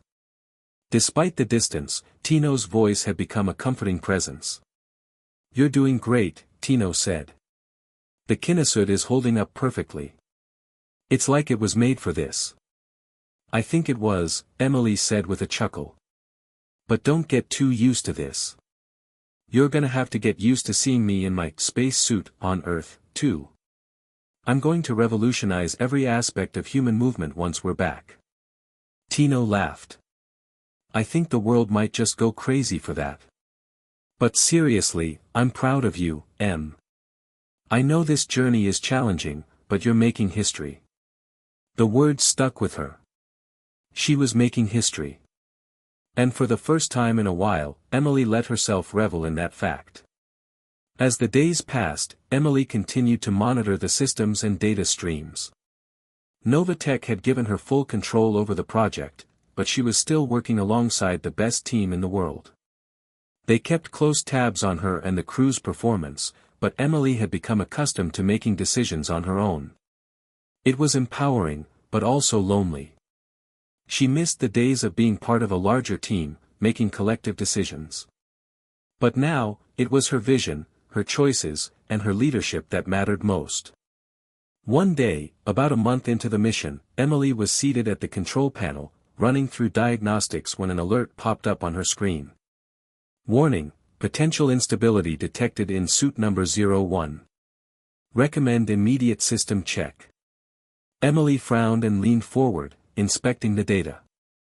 There was nothing she hadn't anticipated, no issues that should have been popping up. She quickly initiated a deeper system scan. "This better not be the kinesut acting up," she muttered to herself, tapping in a few commands. Suddenly, another alert flashed across her screen: life support failure detected. Critical pressure drop. Suit number 01 malfunction detected. Her heart skipped a beat. She had trained for this, but this was no drill. The kinesut had been perfect during every test, they had even simulated life support failure in the lab. But out here, in deep space, things were different. "Novatech, come in. We've got a problem with the suit. Life support failure. I'm checking the diagnostics now. Please advise," Emily said, trying to keep her voice calm, even though panic started creeping in. The voice on the other end of the line was quick to respond. "Emily, we're aware of the issue. We're analyzing the data from here. Just stay calm. You're safe. Do you have a backup plan?" Her mind raced. The kinesut was supposed to be foolproof. She had designed it. She had tested it. This was supposed to be her legacy. But in this moment, she realized that no amount of testing could prepare her for a malfunction in deep space. "Affirmative," she replied, her mind racing through the protocols she had memorized. "I'm shutting down non-essential functions and rerouting power to the critical systems. Life support must be restored within the next 5 minutes, or we're going to have a serious issue on our hands." For what felt like hours, Emily worked methodically, testing, recalibrating, and reconfiguring the suit's systems. Her hands moved swiftly, no longer thinking, just acting. Each decision she made was the difference between life and death, not just for her, but for the crew and the entire mission. Finally, after what felt like an eternity, the life support systems clicked back online. The lights on her display turned from red to green, and the suit's internal systems hummed back to life. "This is Novatech. We've got your diagnostics. It looks like the pressure regulator had a glitch. It's all patched up now, but we'll keep monitoring you." Emily took a deep breath, leaning back in her chair. "Thanks. I think that was the most terrifying moment of my life." As she floated in the spacecraft, staring out at the vast emptiness, Emily couldn't shake the feeling that this was only the beginning. They were headed toward Mars, but she now understood just how unforgiving space could be. The mission had only just begun. The challenges ahead would be even greater, but Emily was ready. She had faced failure and found her way back, and she knew that nothing, absolutely nothing, could stop her now. The vast silence of space had begun to feel like a strange companion for Emily. For nearly 2 months, she had been in the confines of the spacecraft, each day blending into the next, as the stars outside became a constant reminder of the uncharted territory she was traversing. But now, as the spacecraft neared Mars, Emily felt a wave of excitement, an energy that had been absent in the earlier, more monotonous days of the journey. The red planet loomed closer with every passing hour, its rusty, barren surface a stark contrast to the blue and green world she had left behind. Emily's heart raced as the iconic orb filled the viewports, its rusty dust storms and rocky landscape calling to her. Mars was real now, not just a destination, not just an idea. It was tangible, and they were on the verge of making history by becoming the first humans to land there. The spacecraft was still a few days from entry into Mars orbit, but Emily and the crew had already begun preparations for landing. Novatech had provided her with the best resources possible, but she knew the most critical component would be her ability to think on her feet. Mars wasn't like Earth. The atmosphere was thin, the gravity was weaker, and the surface was unpredictable. She stood in front of a holographic projection of Mars, her fingers tracing the red topography of the planet as she reviewed the landing coordinates. "Looks like we're coming in at the best spot," Emily murmured to herself, running the calculations again in her mind. Everything seems in place. But despite her confidence in her calculations, a deep-seated fear lingered. The last few weeks had tested her resilience, from the technical malfunctions in the kinesuit to the psychological weight of isolation. She knew that even the slightest misstep could jeopardize everything. She was about to become the first person in history to land on Mars, and the weight of that responsibility pressed down on her.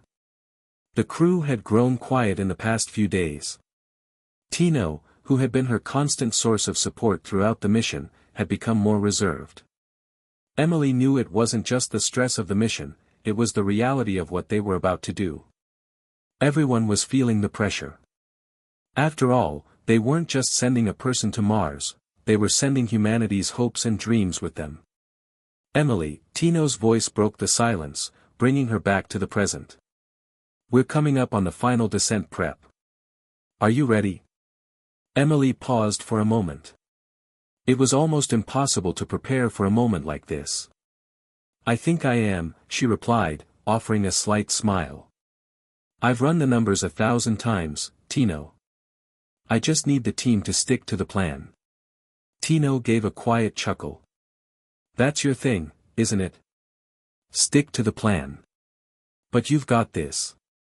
We've all got this. Together." Emily nodded, appreciating his reassurance. Even after everything, Tino's confidence in her never wavered. It was that steady support that had kept her going when the doubt started to creep in. The rest of the day passed in a blur of checks and recalibrations as Emily and the crew prepared for the final approach to Mars. The spacecraft's engines were checked, navigation systems were recalibrated, and the life support systems were tested one last time. The mission team worked tirelessly, with Novatech constantly in contact. Emily's eyes rarely left the screens, watching every detail of their descent trajectory. As the countdown clock ticked down to the final few hours, she felt the tension in the air grow. She had led the mission this far, but now it was time to execute. It was one thing to have the best plans, the best equipment, but it was something else entirely to land safely on another planet. Mars was unforgiving, and Emily knew better than anyone that space didn't care about her plans. It didn't care about the technology. All that mattered was whether they could adapt fast enough to the challenges that lay ahead. The time had come. The spacecraft began to align for its descent, and Emily strapped into her seat, preparing for the turbulent phase of the journey. The kinesuit would handle much of the stress, but the descent would still be intense. They were coming in hot, and if they didn't slow down at the right moment, they would risk crash landing. Approaching Mars' atmosphere, the mission commander's voice came over the intercom. "All systems are go. We're entering the thick of it now." Emily's fingers danced over the control panel, her mind sharp and focused. She ran through her mental checklist again, ensuring all systems were set. The first stage of descent required them to enter the planet's thin atmosphere and bleed off enough speed to allow the descent to be controlled. Once they cleared the first hurdle, the rest of the descent would be a matter of precision. She could feel the rumble of the engines as the spacecraft began its descent. Gravity on Mars was weaker than Earth's, but it was still enough to create the sensation of weight. The hum of the spacecraft intensified, the sound vibrating through the walls of the capsule. Emily closed her eyes for a moment, focusing on the task at hand. In those brief seconds, she allowed herself to imagine what would happen once they touched down. What would it feel like to set foot on a world that had never before seen human life? The first descent phase went smoothly, the spacecraft entering Mars' atmosphere without incident. Emily's eyes darted to the data streams in front of her. Everything was running as expected, but there was no room for error. The tension inside the capsule was palpable, the quiet hum of the ship and the occasional crackle of static from mission control filling the air. "We're through the thickest part," the voice of the commander came through again. "We're a few minutes out from landing." Emily felt a brief wave of relief. But it was fleeting. The hardest part was yet to come.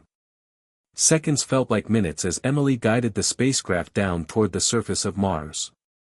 She watched as the planet's surface grew larger and larger, the rocky plains and dusty red landscape now filling the viewport.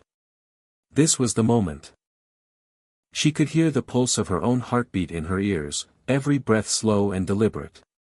The kinesuit's internal systems were working to regulate her vitals, but Emily was keenly aware of the magnitude of what was happening. The countdown to landing was approaching its final seconds. The world outside the spacecraft became a blur of red dust and rocky terrain. Touchdown in 5, 4, 3. And then the world shook. The spacecraft landed with a resounding thud, the descent stage firing retro-rockets at the last moment to soften the impact. Emily's body was pressed into her seat from the force of the landing, but she barely felt it. She had landed.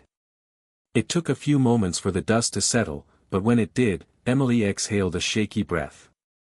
The surface of Mars stretched out before her, untouched by human feet. "We made it," she whispered. And with that, Emily knew the world had just changed. Everything they had worked for, every ounce of effort, every sleepless night, had led them to this moment. The first human to step foot on Mars. She had done it. The sound of her breathing was the only thing Emily could hear as she stared out at the barren Martian landscape. The dust had settled, and the spacecraft's engines had powered down. The landing was complete. She exhaled slowly, trying to calm the rush of emotions flooding her system. She was standing on the surface of Mars, the first human to do so. She knew what this moment meant for humanity. It was a victory, not just for her, but for every person who had ever dreamed of exploring the stars. She had done it. But the excitement was brief. Emily knew that the true challenge lay ahead. Mars was a hostile world, and the mission wasn't over yet. They needed to establish a base camp, secure their equipment, and begin the real science of exploration. The crew had a lot of work to do, and there was no time to waste. "Mission Control, this is Emily," she said, her voice steady despite the rapid beating of her heart. "We've landed. Everything is functioning as expected. We're beginning the first steps of surface operations now. Over." "Copy that, Emily," came the voice from Mission Control. "Proceed as planned. You've made history. Now, make sure to stay focused. The work begins now." Her gaze swept over the red dust and jagged rocks stretching in every direction. Mars. It was beautiful, in its own harsh way. The air was thin, and the temperature was frigid, but the beauty of it still managed to take her breath away. She turned to her crew, who were already busy unloading the necessary gear. There was no time for celebration. Not yet. They had an entire planet to study, and the clock was ticking. The rover would be deployed soon, followed by a series of drones to explore the surrounding terrain. But first, the habitat module needed to be set up. Emily pulled herself out of the spacecraft and into the lower gravity of Mars. Her kinesuit adjusted automatically, compensating for the reduced gravity.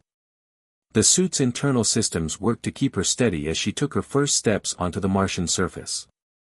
She didn't know how much time had passed, but it didn't matter. She was on Mars, and it was everything she'd imagined and more. Still, there was work to do. Her first task was simple: set up the base camp. This would be the foundation for everything that came next. The habitat module, which had been carefully packed, was the first priority. It was a small but vital space, designed to keep the crew safe and functional in the harsh conditions of Mars. Without it, they wouldn't be able to survive for long. As Emily moved to help her crew assemble the habitat module, her mind kept returning to the enormous responsibility she now carried. She was not only a scientist, she was a symbol of human ambition, a leader in the greatest leap humanity had ever taken. She looked up at the sky, the strange reddish hue of Mars' atmosphere above her. The sun was a distant dot in the sky, its light weaker than it would be on Earth, casting long shadows over the surface. Despite the intense isolation, she felt a deep connection to the planet. This was where humanity's future would be forged, if they could make it work. But Mars didn't care about her hopes or ambitions. The planet didn't offer a welcoming embrace. It didn't offer easy answers. The dangers were real, and they were only just beginning to confront them. The next several hours were a blur of activity as the team assembled the habitat module, setting up solar panels and deploying life support systems. Emily worked with an intensity that left no room for hesitation. Every minute counted. Tino was working beside her, as always, his steady presence reassuring. "Everything looks good. We're almost there," he said, tightening a bolt on one of the habitat module's joints. Emily wiped sweat from her brow. Despite the cold, the work was physically demanding. The pressure of being the first humans to set foot on Mars was ever present, but she knew she couldn't afford to let it distract her. They finished assembling the module just as the sun began to dip behind the horizon. The team moved inside, and Emily made sure the airlock sealed properly. The habitat was small, but it was functional. It had everything they needed to survive, at least for the time being. Inside, the environment was a stark contrast to the Martian landscape outside. The lights flickered on, and the sound of the life support system humming filled the air. The temperature was comfortable, controlled by the system. The walls of the habitat were lined with panels and technology that would monitor their health, environment, and every aspect of their well-being. Emily moved toward the small desk and pulled up the initial data from the surface. The rover was on track to deploy tomorrow, and the drones were already in motion, sending back images of the surrounding terrain. But it wasn't just about exploration. They were here to do science, to understand Mars in ways that could benefit humanity for generations to come. "All right, team," Emily said, breaking the silence. "Tomorrow, we begin our first major survey of the surface. We're going to collect soil samples, analyze the atmosphere, and begin searching for any signs of water, past or present. We're not just here to survive.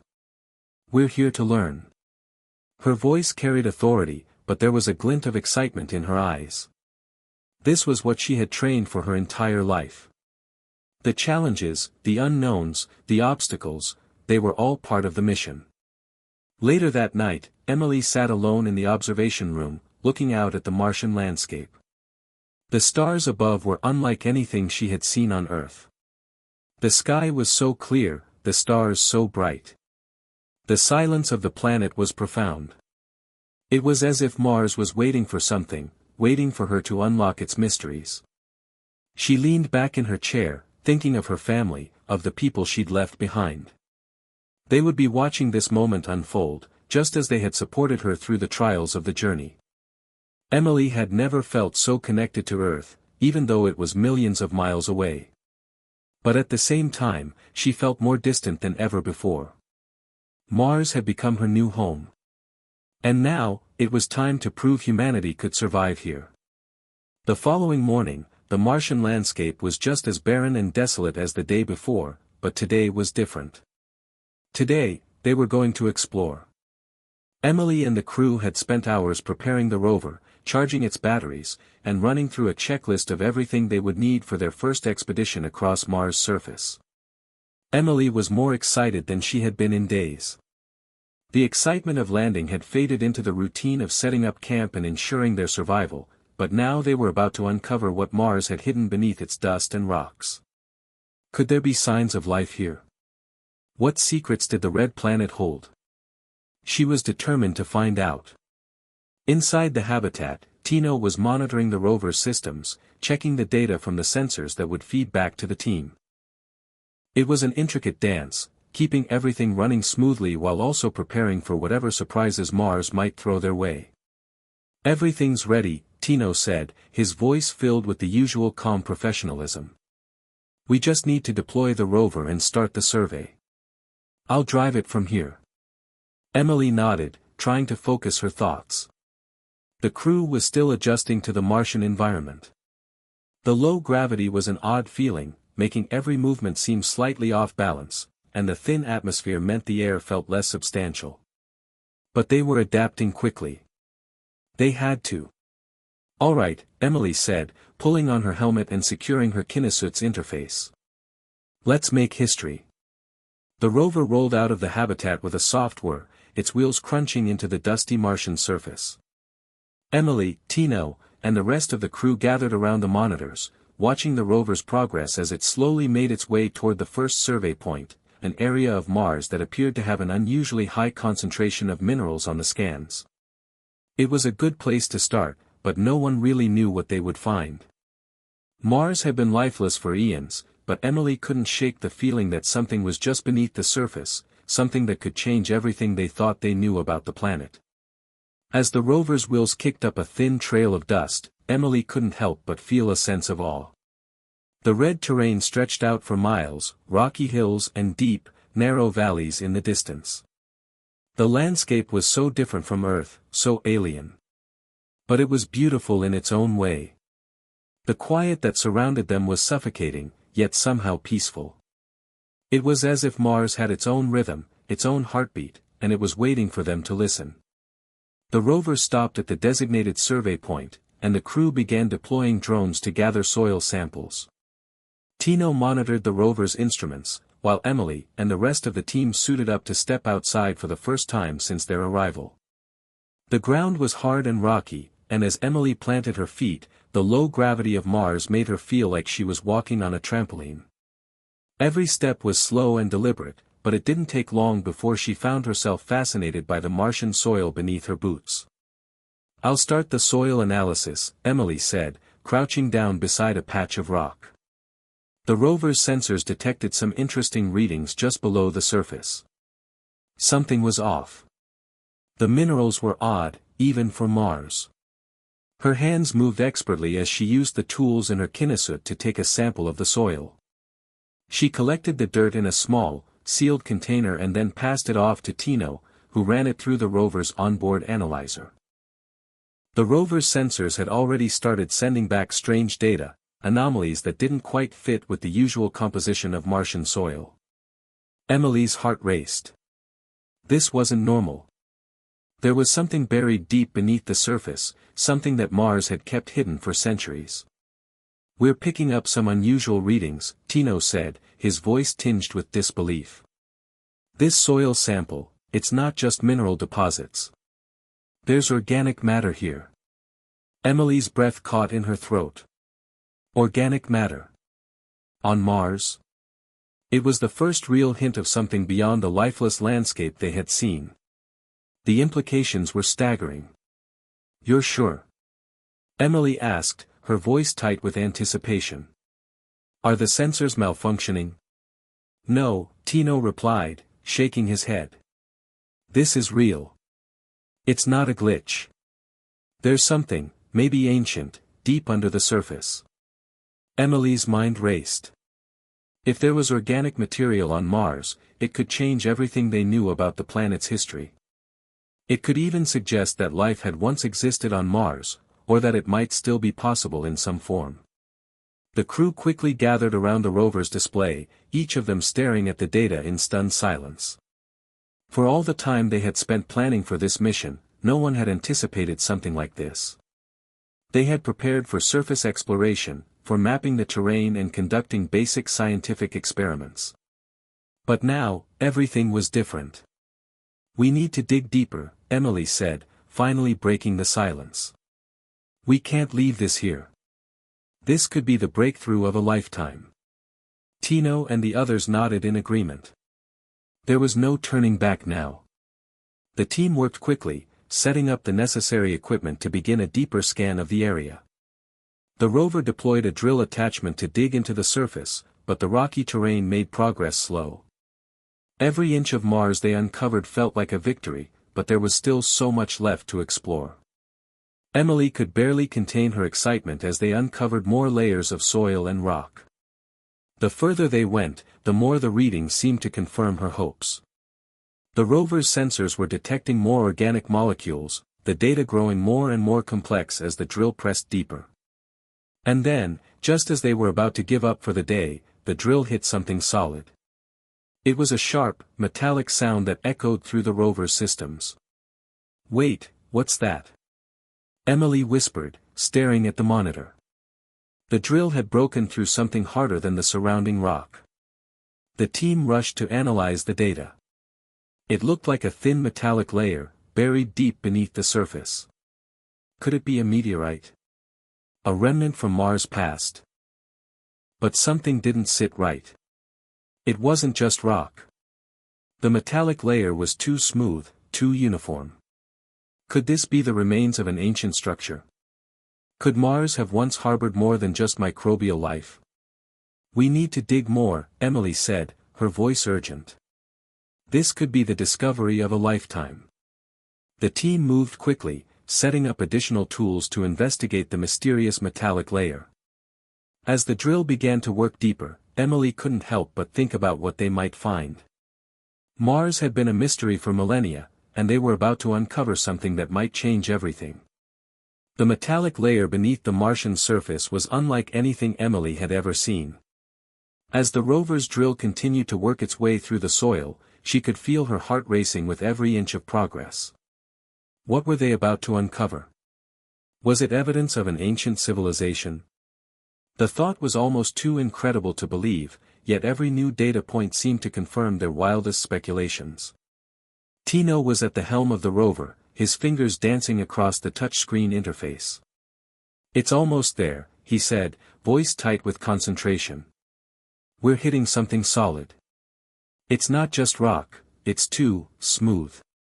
Emily stood at his side, unable to tear her gaze away from the screen. The rover's drill bit finally broke through the last layer of soil and rock, and there, in front of them, was a gleaming metallic surface, perfectly smooth, almost polished, but buried deep beneath the planet's surface. The material glinted under the harsh light of the rover's spotlight, but the mystery deepened. It didn't look like anything naturally occurring. "All right, let's see what we're dealing with," Emily said, already moving toward the rover's data port to begin analyzing the composition of the metal. "Tino, start the scanners. I need to know what we're working with before we go any deeper." Tino worked quickly, tapping a few keys, and the scanner hummed to life. The screen filled with the composition data, complex, interwoven elements unlike anything they had seen before on Mars or Earth. The material was made up of various metals, but the combination was unlike any known alloy. It was dense, almost unnaturally so, and the structure appeared to be almost artificially designed. Emily's pulse quickened. This isn't natural," she murmured. "This is man-made, or something similar. A civilization, maybe?" Her mind reeled with possibilities. Could Mars have hosted life long before Earth? Was this the remains of a long-extinct civilization? The implications were staggering. This could rewrite everything humanity knew about the history of life in the solar system. "Do we start digging?" Sarah, one of the geologists, asked, breaking Emily's thoughts. Her voice held a note of both excitement and concern. "We need to proceed with caution," Emily replied. "We don't know what we're dealing with. We can't just start digging without a plan. We need to understand the full scope of what we found before we take the next step." Emily walked over to the side of the rover, gathering the team around her. The air was thick with anticipation, but Emily forced herself to remain calm. She needed to think clearly. They had just made a discovery that could change the course of human history, but rushing into it could have disastrous consequences. "First, we'll map the area," Emily said. "We'll take high-resolution scans and analyze the surrounding area for any additional anomalies. If there's more to uncover, we don't want to miss it." The team worked quickly, setting up the rover's scanner to conduct a thorough scan of the immediate area. The rover's cameras captured detailed images of the metallic surface, and the scan results began to come in. Emily reviewed the data as it filled the screen, each new piece of information revealing more about the structure below the surface. "There's more of it," Tino said, his voice tight with awe. "The metallic layer extends deeper, much deeper. It seems to form some kind of grid pattern." Emily's stomach twisted. A grid pattern? Was it some kind of building, or perhaps a map of sorts? She felt a growing sense of urgency. The discovery was beyond anything they had ever imagined. If Mars had once been home to an advanced civilization, then what had happened to them? Where had they gone? The silence of the Martian surface weighed on her, thick with the questions that no one could answer yet. Emily took a deep breath, trying to focus. "We need to be methodical about this. We'll deploy a series of drones to get a closer look at the grid. I don't want us to disturb anything until we understand the full picture." The drones were quickly deployed, buzzing to life as they hovered above the metallic grid. They flew low, scanning the surface and sending back high-definition images. The more the drones scanned, the more complex the structure appeared to be. It wasn't just random, it looked like it had been constructed with purpose. The grid was made up of interlocking geometric shapes, each one precise and symmetrical, spanning hundreds of meters in every direction. The sheer scale of it was mind-boggling. Whatever this was, it was far too intricate to have formed naturally. This wasn't just a rock or a mineral deposit, it was a piece of something much larger. Is it possible this is a relic from an ancient Martian civilization? Sarah asked, her voice tinged with disbelief. "It's too early to say," Emily replied, her mind racing. "But it's the most likely explanation. The metal's composition suggests it could have been designed to withstand the harsh Martian environment. It might be something we could study to understand more about Mars' past." They continued scanning, and as the drones captured more data, they uncovered a significant anomaly, a large, hollowed-out area in the center of the grid. The hollow space was perfectly symmetrical, and it seemed as though it had been intentionally cleared. "Is that a structure?" Tino asked, his tone incredulous. "Could this be a building of some kind?" Emily's mind spun. The possibility seemed too far-fetched, but the evidence was starting to pile up. The hollow space in the grid pattern, the precision of the design, the materials, everything seemed to point toward the existence of an ancient structure, one that had been buried for millennia. "We need to investigate that area," Emily decided. "Prepare to dig." We're going to find out what's inside. Tino hesitated. Are you sure we should be doing this? We still don't know the full scope of the discovery. What if we release something dangerous? Emily met his gaze, her determination unshaken. We came here to uncover the secrets of Mars, Tino. We can't afford to wait. If there's something here, if there's a chance this could be the key to understanding Mars' past, then we have to dig deeper. The decision was made. The team set to work, deploying the drill once more to begin excavating the hollow area. Each rotation of the drill bit seemed to bring them closer to an answer, but the mystery remained. The metallic grid seemed to pulse with a kind of ancient energy, as though it had been waiting for someone to uncover it. As the drill burrowed into the Martian surface, Emily's thoughts raced ahead. What would they find in the hollow space? Would it be a relic of an ancient civilization, or something even more astounding? Mars had kept its secrets for billions of years, but now, at long last, humanity was on the brink of uncovering them. The drill bit was moving slower now, cutting deeper into the Martian soil with every rotation. Emily's heart was racing in her chest as she watched the monitors. It felt like the planet itself was holding its breath, waiting for the secrets buried within its crust to be revealed. Careful with that drill, Emily, Tino's voice crackled over the comms. We don't want to damage whatever's down there before we get a full picture. I know, Emily responded, keeping her tone calm, but inside, she was anything but. Every inch the drill burrowed deeper into the hollow space seemed like a step closer to uncovering something that could change humanity's understanding of life, history, and even technology. The rover's drill broke through another layer of rock, and for a moment, everything went still. Then, a soft, low hum resonated through the equipment. At first, Emily thought it was a malfunction. A flicker of panic rose in her chest. Did you hear that? She asked, turning to the crew. Was that the drill? Tino was already checking the systems, his brow furrowed. No. That wasn't the drill. The hum is coming from beneath the surface. The materials we're drilling into seem to be emitting some kind of energy. We're detecting electrical fields. Electrical fields? Emily echoed, her voice a mix of awe and disbelief. The implications of that were huge. The presence of electrical fields meant there could be some kind of dormant energy source or even a piece of alien technology hidden under Mars' surface. Could it be a power source? Sarah asked, coming over to take a closer look at the data on the screen. Maybe some kind of machine. It's possible, Tino said, voice full of uncertainty. But whatever it is, it's not natural.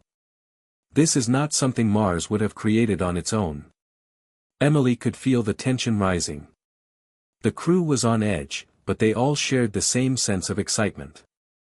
They were standing at the threshold of a discovery that could redefine everything humanity knew about the universe. Okay, we're digging into something that feels very different from anything we've ever encountered, Emily said, her voice firm and commanding. We need to proceed with extreme caution. This is no longer just about uncovering Martian history. We might be dealing with something far more advanced. She turned to Tino. Begin a series of non-invasive scans. I want to know everything, every inch of energy, every anomaly in that hollow space. Got it, Tino said, his fingers dancing across the console. Initiating deep scans now. As the scans began, Emily took a step back, watching as the rover's instruments worked tirelessly to gather data. The low hum from below persisted, vibrating through the rover and into the Martian soil. It was as though the planet itself was alive, reacting to the crew's presence, responding to their curiosity. It was both exhilarating and unnerving. Minutes stretched into hours as they continued the scans. Emily felt as if time had slowed to a crawl. The data was becoming more and more intriguing. Energy readings fluctuated, almost as if something beneath the surface was waking up, drawing power from an unknown source. Suddenly, the readings spiked. Emily, Tino said, his voice urgent. You need to see this. Emily rushed over to his side, her eyes scanning the monitor. The scan revealed something incredible, a massive, perfectly symmetrical structure lying beneath the surface. It wasn't just a series of metal grids or patterns. It was a full, interconnected complex. It looked like a colossal underground city, constructed with precision that seemed impossible for any civilization, human or Martian. This isn't just a relic, Emily whispered, her voice barely audible. This is something more. A city, a network. As they zoomed in on the image, the team's disbelief deepened. The structure wasn't just a series of random metallic formations, it was a complex system of rooms, passages, and perhaps even energy conduits, all designed in an incredibly advanced manner. It was as if the structure had been deliberately hidden, buried for reasons unknown. That's not just a city.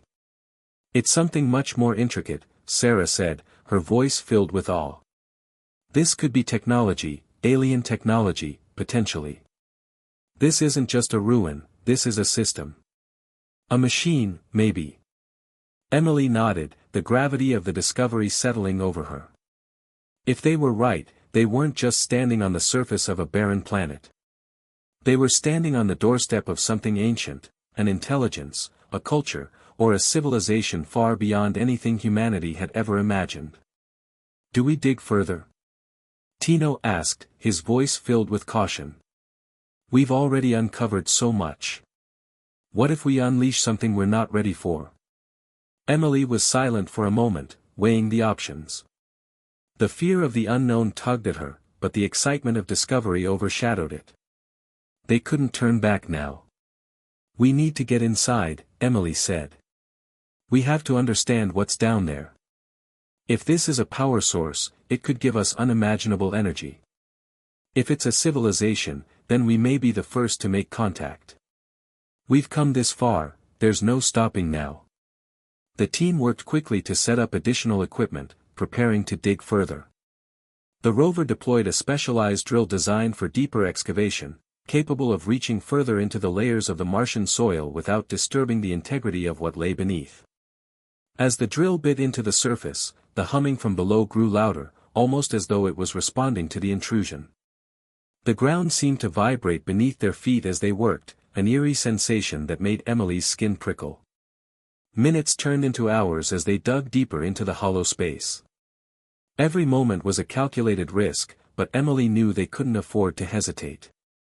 The Martian surface had been silent for billions of years, but now it was alive with energy. And they were the ones who had unlocked the door. Suddenly, the drill broke through, revealing a smooth, metallic surface, an entrance. A door. And it was opening. The hum intensified, then stopped abruptly, leaving a silence that felt suffocating. That's it, Emily breathed. We've found it. The entrance. The crew stood in stunned silence, staring at the metallic door that had been hidden for so long. Whatever lay beyond was the key to the mystery of Mars. They were on the verge of the greatest discovery in human history. Get ready, Emily said, her voice firm with determination. We're going in. The doors slowly creaked open, revealing the darkness beyond, and the crew readied themselves for whatever they would find. The door opened slowly, its massive metal frame creaking as if protesting the intrusion. A deep silence filled the rover's cabin, and Emily could feel her pulse quicken with anticipation. This was it. The moment they had been waiting for. But despite the excitement, a sense of unease lingered in the air, as if Mars itself was holding its breath, waiting for something to happen. Emily, are you sure we should go in? Tino's voice crackled through the comms, betraying a hint of hesitation. We don't know what's on the other side of that door. It could be dangerous. I know, Emily said, her voice steady, though her own heart raced. But we didn't come all the way here to stop now. We need to find out what's inside. This could be the most important discovery of our time. She looked at the crew, each of them nodding, their faces filled with determination. They had come so far, and there was no turning back. The rover's mechanical arm extended toward the entrance, using a specialized probe to push the door fully open. The chamber beyond was shrouded in darkness, the dim light of the rover's headlights barely illuminating the vast space. A strange energy seemed to emanate from the structure, filling the air with an otherworldly hum. Emily gave a silent signal to the team. "Let's move in." Slowly. The rover's wheels rotated with a soft whir as it entered the darkened passageway. The walls of the structure were smooth, metallic, and lined with intricate, geometric patterns. The entire space felt alive, as though it had been waiting for them, beckoning them inside. As they moved deeper, the energy readings began to fluctuate, the hum growing louder and more intense. "This place feels like it's pulsing with life," Sarah murmured, her voice a whisper as she looked around in awe. "It's almost as if this place is alive." Emily didn't respond immediately. She was too focused on the data coming in from the rover's instruments. The energy readings were spiking again, stronger than before. But this time, there was something else, something unfamiliar. "Wait," Emily said, her voice sharp. "I'm detecting something. There's an anomaly deeper in. We need to get closer." Tino adjusted the rover's direction, guiding it through the twisting, narrow passageways. The further they went, the more the air seemed to thrum with an inexplicable energy. The walls seemed to shimmer, as though they were made of a material that could bend light, reflecting the rover's headlights in strange ways. Suddenly, the rover's headlights illuminated a large, open chamber ahead. The team collectively drew in a breath. The room was unlike anything they had ever imagined. It was vast, far larger than the rover's scanners had suggested. And at the center of the chamber, floating in mid-air, was a massive orb, pulsating with an eerie, greenish light. The orb was suspended by no visible means, as though it were being held up by an unseen force. Its surface was smooth, dark, and yet glowing with a soft, pulsating energy. Emily's breath caught in her throat. This was the source of the hum, the energy that had filled the Martian structure. And it was unlike anything they had ever seen. "I'm reading some seriously high-energy fluctuations," Tino said, his voice tense. "Whatever this thing is, it's powerful. We need to be careful." Emily nodded. She knew they were on the brink of something monumental. But she couldn't help the feeling that the orb wasn't just a power source. It seemed purposeful. Almost as if it had been placed here intentionally. "Let's get closer," Emily said, her voice filled with awe and caution. "We need to understand what this is." The rover slowly approached the orb, the energy readings climbing steadily as they drew nearer. The light from the orb seemed to react to the rover's presence, flickering and intensifying as they closed the gap. Emily's eyes never left the object. It was beautiful, but it was also terrifying. The sheer power it exuded was overwhelming. As the rover's sensors continued to gather data, Emily noticed something even more extraordinary. The orb wasn't just a power source, it was connected to the walls of the chamber by intricate, glowing tendrils of energy. The tendrils spread out across the room, intertwining with the walls and floor, creating a complex network of light and energy that seemed to stretch for miles. "This is incredible," Sarah whispered. "It's like a neural network, or some kind of brain." Emily's mind raced. Could this be a form of Martian technology? Or was it something even older? Something far beyond the capabilities of any civilization they had encountered before. "Wait," Tino said suddenly, a note of alarm creeping into his voice. "There's something happening. The orb, it's responding." Emily's heart skipped a beat.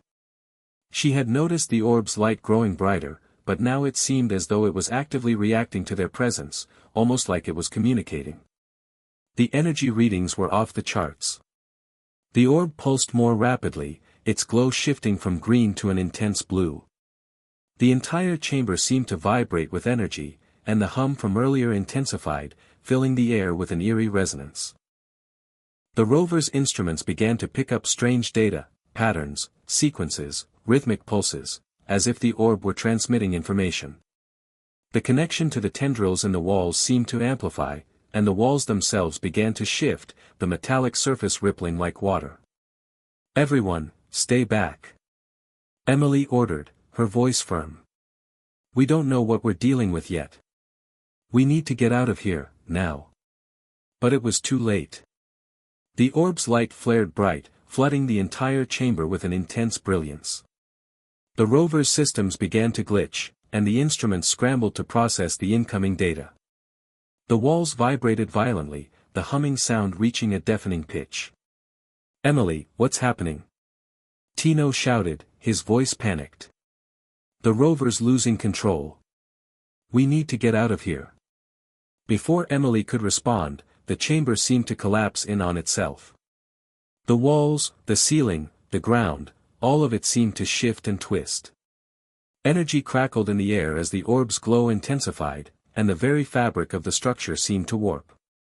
The rover's systems went dark, and the last thing Emily saw was the orb's blinding light enveloping them, a final pulse of energy that shook the very core of Mars. The light was blinding. For a split second, Emily thought she had lost consciousness.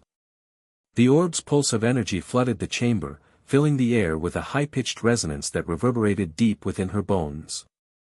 It felt as if the very core of Mars was trembling, as if the planet itself were coming alive. Then, everything went still. The hum ceased. The shaking stopped. Emily's mind was a blur of confusion. Her vision was blurry, and her ears were ringing from the intensity of the energy pulse.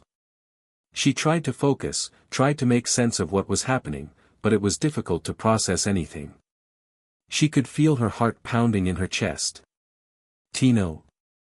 Sarah, she called, her voice barely audible over the hum of the rover's failing systems. There was no answer. The rover's screens flickered, its systems glitching in and out of functionality. But then, through the haze of static, the faces of her crew members appeared on the screen, disoriented but alive. Tino's face was pale, his eyes wide with shock. Sarah, too, looked shaken, but she was moving, tapping frantically at the rover's controls. Emily. Tino said, his voice frantic. We're not alone. The words hit Emily like a wave. Her stomach lurched. What do you mean, not alone? Before Tino could respond, the ground beneath the rover rumbled. The metallic walls of the chamber shuddered, and then, from the farthest corner of the room, something emerged. It was a shape. A figure. Tall, angular, and impossibly slender, like something out of a dream, or a nightmare. It moved silently, its form shifting in the light like liquid, like it was more than just a physical being.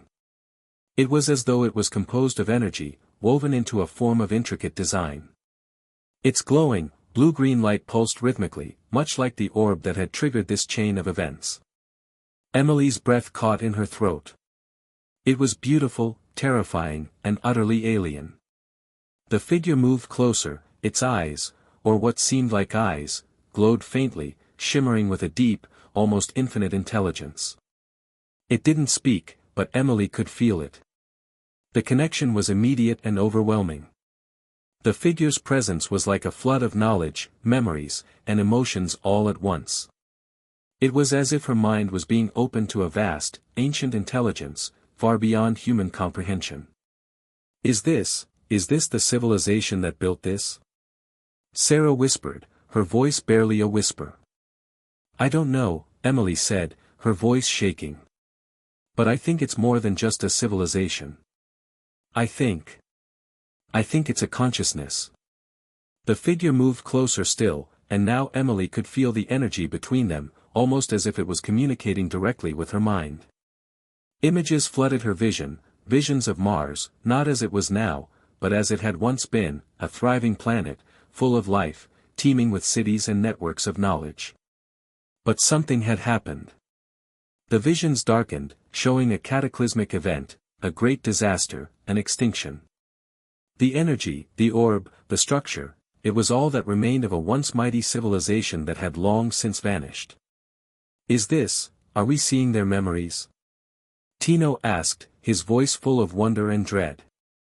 Emily didn't answer right away. The figure before them seemed to respond to the question, pulsing with energy as though it understood. Images kept flashing in her mind, snippets of their history, a civilization that had mastered energy manipulation beyond anything humanity had dreamed of, only to destroy themselves in a catastrophic event. The orb, the energy, was the last vestige of their existence, kept alive by a system of technology that had transcended the need for physical form. The figure extended a hand toward Emily, and though she could feel its presence within her mind, there was no actual touch. It was as if the hand was an extension of something far greater, a consciousness reaching out. It was then that Emily realized, the figure wasn't a being. It was the embodiment of the ancient civilization's intelligence. It had no body, it was simply energy, information. And it had been waiting for the right moment, the right beings, to connect with. It was waiting for them. The energy flooded her mind even more intensely now, and Emily gasped. Her consciousness was expanding, stretching beyond the physical realm, beyond the confines of her body. She was seeing the universe in a way she had never imagined, vast networks of energy, the birth and death of stars, the ebb and flow of civilizations across galaxies. And at the center of it all, there was one truth: they were not alone. They had never been alone. This civilization, the one that had long vanished from Mars, had known this. They had reached beyond their world, beyond the limits of space and time, to explore the cosmos. And now, they were passing on their knowledge to Emily, to the crew, to humanity. Emily, Tino's voice cut through the intensity of the moment. What's happening? What is this thing? Emily didn't answer immediately. Her mind was still swimming with the images, the overwhelming rush of information. She could feel the presence of the consciousness, this ancient, energy-based intelligence, connecting with her, sharing with her. It was like speaking to the universe itself. Finally, she spoke, her voice quiet but certain. This is the legacy of a civilization that transcended their physical form. The orb, the structure, it's all a repository of their knowledge, their consciousness. It's been waiting for us. Waiting for humanity. Sarah's voice trembled with disbelief. But why us? Why now? Emily didn't have the answer. She didn't know why they had been chosen. But she did know one thing: they had uncovered something monumental. This was not just the discovery of a lifetime, it was the beginning of a new chapter for humanity. The figure, the consciousness, pulled back, its energy fading slowly. The light dimmed, and the humming stopped. But the connection lingered, like a memory that would never fade. Emily felt it. They all did. Do you think we're ready? Tino asked, his voice uncertain. Emily paused, looking at the remnants of the ancient intelligence before them. The knowledge of the universe, the history of an advanced species, was now within their reach. Yes, she said, her voice steady. We're ready. The rover began its slow retreat from the chamber, the immense weight of what they had just experienced sinking in. Emily knew that this discovery, this encounter, would change everything. They had unlocked a doorway to the stars, to knowledge that had been hidden for eons. As the rover emerged from the Martian depths and into the light of day, Emily couldn't help but look up at the sky. Somewhere out there, beyond the dust and darkness, there were more answers waiting. And the journey, the real journey, was just beginning. Hit subscribe and leave a comment with where you're watching from. This story might just spark a new beginning. What's one thing that always pushes you forward, even when things get tough?